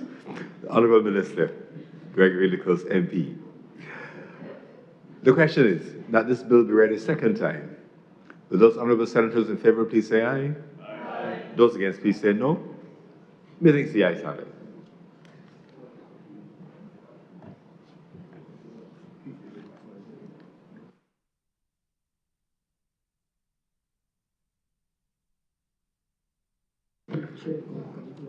Mr. President, I now move that this Senate, that you do know, Lady Chair, and the Senate be resolved in committee for further consideration of this bill.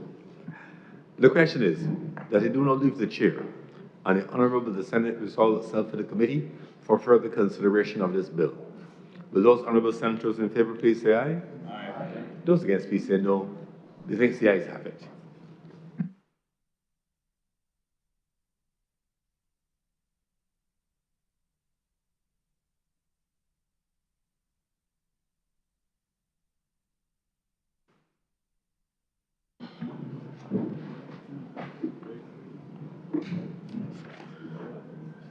The Senate is now in committee. Mr. Chairman, permission to call bill in parts. Part 1, clauses 1 to 3. Mr. Chairman, I beg to move that Part 1, clauses 1 to 3 do not stand part. The question is that Part 1, clauses 1 to 3 do now stand part. Those honourable senators in favour, please say aye. Aye. Those against, please say no. Methinks the ayes have it. Part 2, clauses 4 to 6. Mr. Chairman, I beg to move that Part 2, clauses 4 to 6 stand part. The question is, Senator Goodrich. Thank you, sir. I noted what the minister just stated, and I just wanted to explain why I would have said that those terms should be defined. Because, sir, we live in a time where many people use different terms to describe themselves, especially when you look to the United States and countries such as Europe. So the minister would have commented just now, and he said one could use actual common sense or a dictionary. But I know as an attorney that that does not stand in a court. The court has to use the ordinary and the natural meaning of the word, and then you have the attorneys, as I've stated, putting forward what they believe define the terms, if anything. And there's no issue, sir, with a term being defined to help the chief immigration officer because we have the power to do so. And these are new terms. And when you see sexual life, and as I said, you look to USA and Europe, what is sexual life and sexual orientation? What is that for one individual is not the same for another individual. And then even if we go to the Interpretation Act and we look for the definition and we recognize those two terms are not there defined, then at this point of time, my recommendation is you can define it. Because at the end of the day, you're helping the chief immigration officer to understand what those terms are so there will be no discrimination. And I think that that's a fair point, sir.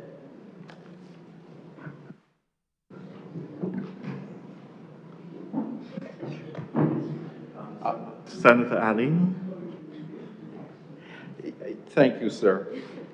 Sir, at law, one of the base rules and principles in terms of statutory interpretation is the literal rule. It's one of the first ones, and it's the first rule that every judge should go to when interpreting a statute. And I think this accords with what my friend, the Honourable Minister, was indicating about common sense and the dictionary in terms of the meaning of words. I don't know that there's an issue in this regard. Thank you very much. Minister Nichols. Mr. Chairman, I will commit to the process of a review of the bill, as in the ordinary course of any bill, and if the law revision process can assist, I will do so. But at this point in time, sir, I believe that we can proceed because, as I indicated, sir, the way the broad language is used to do the very exact thing which Senator Goodrich believes we need to protect against. The more you define the term, the narrower it becomes. But if you use language that is broad, then there can be no doubt as to whether the person's lifestyle, life choices, life orientation is captured by the broad language in this legislation. And therefore, the reason why the bill does not contain a specific definition of that term is because by its very nature, sexual life or sex life is a broad, encompassing concept incapable of a precise statutory definition that will fulfill the intent of the legislation. So I don't agree with that suggestion. But as I commit, we will look at it. So I beg to move, sir, that Part 2, clauses 4 to 6, stand part. The question is that Part 2, clauses 4 to 6 do now stand part. Those honourable senators in favour, please say aye. Aye. Those against, please say no. It thinks the ayes have it. Part 3, clauses 7 to 14. Mr. Chairman, I beg to move that Part 3, clause 7 to 14, stand part. The question is that Part 3, clauses 7 to 14 do now stand part. Those honourable senators in favour, please say aye. Aye. Those against, please say no. Thinks the ayes have it. Part 4, clauses 15 to 23. 21, sorry. Mr. Chairman, I beg to move that Part 4, clauses 15 to 21, stand part. The question is that Part 4, clauses 15 to 21 do now stand part. Those honourable senators in favour, please say aye. Aye. Those against, please say no. Thinks the ayes have it. Part 5, clauses 22 to 35. Mr. Chairman, I beg to move that Part 5, clauses 22 to 35, stand part. Question is that Part 5, clauses 22 to 35 do now stand part. Those honourable senators in favour, please say aye. Aye. And those against, please say no. Thanks, the ayes have it. Part 6, clauses 36 to 38. Mr. Chairman, I beg to move that Part 6, clauses 36 to 38 stand part. The question is that Part 6, clauses 36 to 38 do now stand part. Those honourable senators in favour, please say aye. Those against, please say no. Methinks the ayes have it. Part 7, clauses 39 to 49. Mr. Chairman, I beg to move that Part 7, clauses 39 to 49 stand part. The question is that Part 7, clauses 39 to 49 do now stand part. Those honourable senators in favour, please say aye. Those against, please say no. Thanks, the ayes have it. Part 8, clauses 50 to 55. Mr. Chairman, I beg to move that Part 8, clauses 50 to 55 stand part. The question is that Part 8, clauses 50 to 55 do now stand part. Those honourable senators in favour, please say aye. Those against, please say no. Methinks the ayes have it. First schedule. Mr. Chairman, I beg to move that the first schedule be the first schedule to the bill. The question is that the first schedule be the first schedule to the bill. Those honourable senators in favour, please say aye. Those against, please say no. Methinks the ayes have it. Second schedule. Mr. Chairman, I beg to move that the second schedule be the second schedule to the bill. The question is that the second schedule be the second schedule to the bill. Those honourable senators in favour, please say aye. Those against, please say no. Thinks the ayes have it. Third schedule. Mr. Chairman, I beg to move that the third schedule be the third schedule to the bill. The question is that the third schedule be the third schedule to the bill. Those honourable senators in favour, please say aye. Those against, please say no. Thinks the ayes have it. Fourth schedule. Mr. Chairman, I beg to move that the fourth schedule be the fourth schedule to the bill. The question is that the fourth schedule be the fourth schedule to the bill. Those honourable senators in favour, please say aye. Those against, please say no. Methinks the ayes have it. Fifth schedule. Mr. Chairman, I beg to move that the fifth schedule be the fifth schedule to the bill.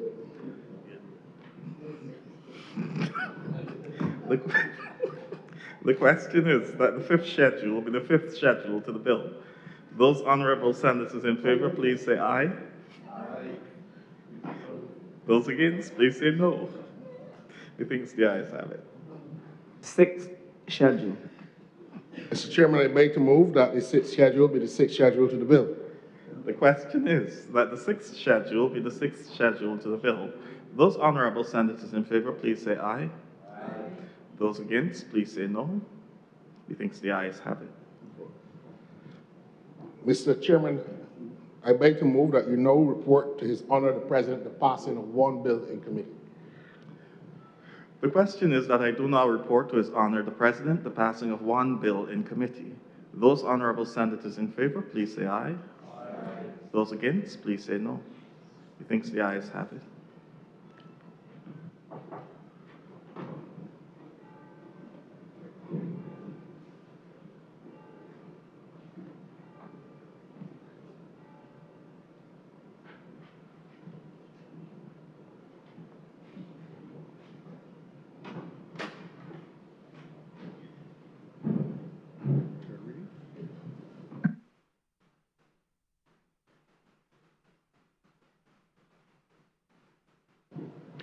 The Deputy President has reported the passing of one bill in committee. Senator Nichols. Honourable Minister. Mr. President, I beg to move the third reading of the Advanced Passenger Information and Passenger Name Record Bill. The question is that this bill be read a third time. Those honourable senators in favour, please say aye. Those against, please say no. Methinks the ayes have it. This bill is read a third time. Mr. President, I beg to move the passing of the Advanced Passenger Information and Passenger Name Record Act, and that it be so cited. The question is that this bill do not pass and be cited as the Advanced Passenger Information and Passenger Name Record Act 2026. Will those honourable senators in favour please say aye? Aye. Those against please say no. Methinks the ayes have it. This bill is now passed and so cited. Thank you very much, Honourable Minister Gregory Nichols, MP, for gracing us with your presence and so ably guiding the discussion on this very important piece of legislation. Senator, the Most Honourable Jerome Walcott. So, President, this brings us to the end of our business for today. And before I adjourn the Honourable Chamber for summer recess, with your permission, I would like to express appreciation to the clerk, the assistant clerk, the marshals of the House, the secretarial staff of the House, those responsible for communications and the streaming, and of course those ladies who work tirelessly interpreting for the deaf.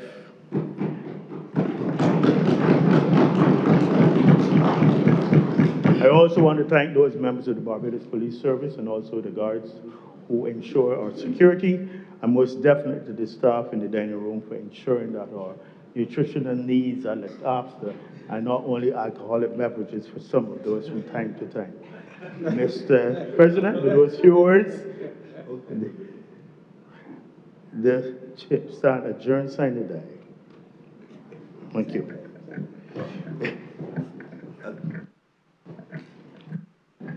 Thank you very much, Senator Walcott.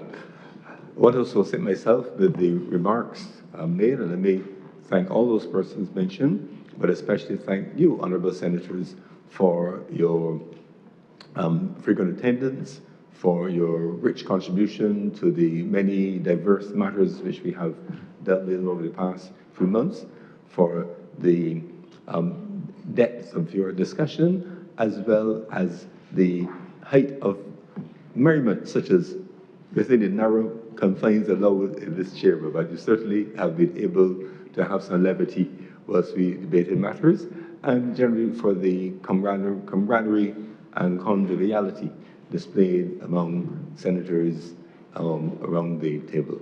So I want to thank you all, thank the clerks, of course, and wish everyone a good break, however long or short that may be.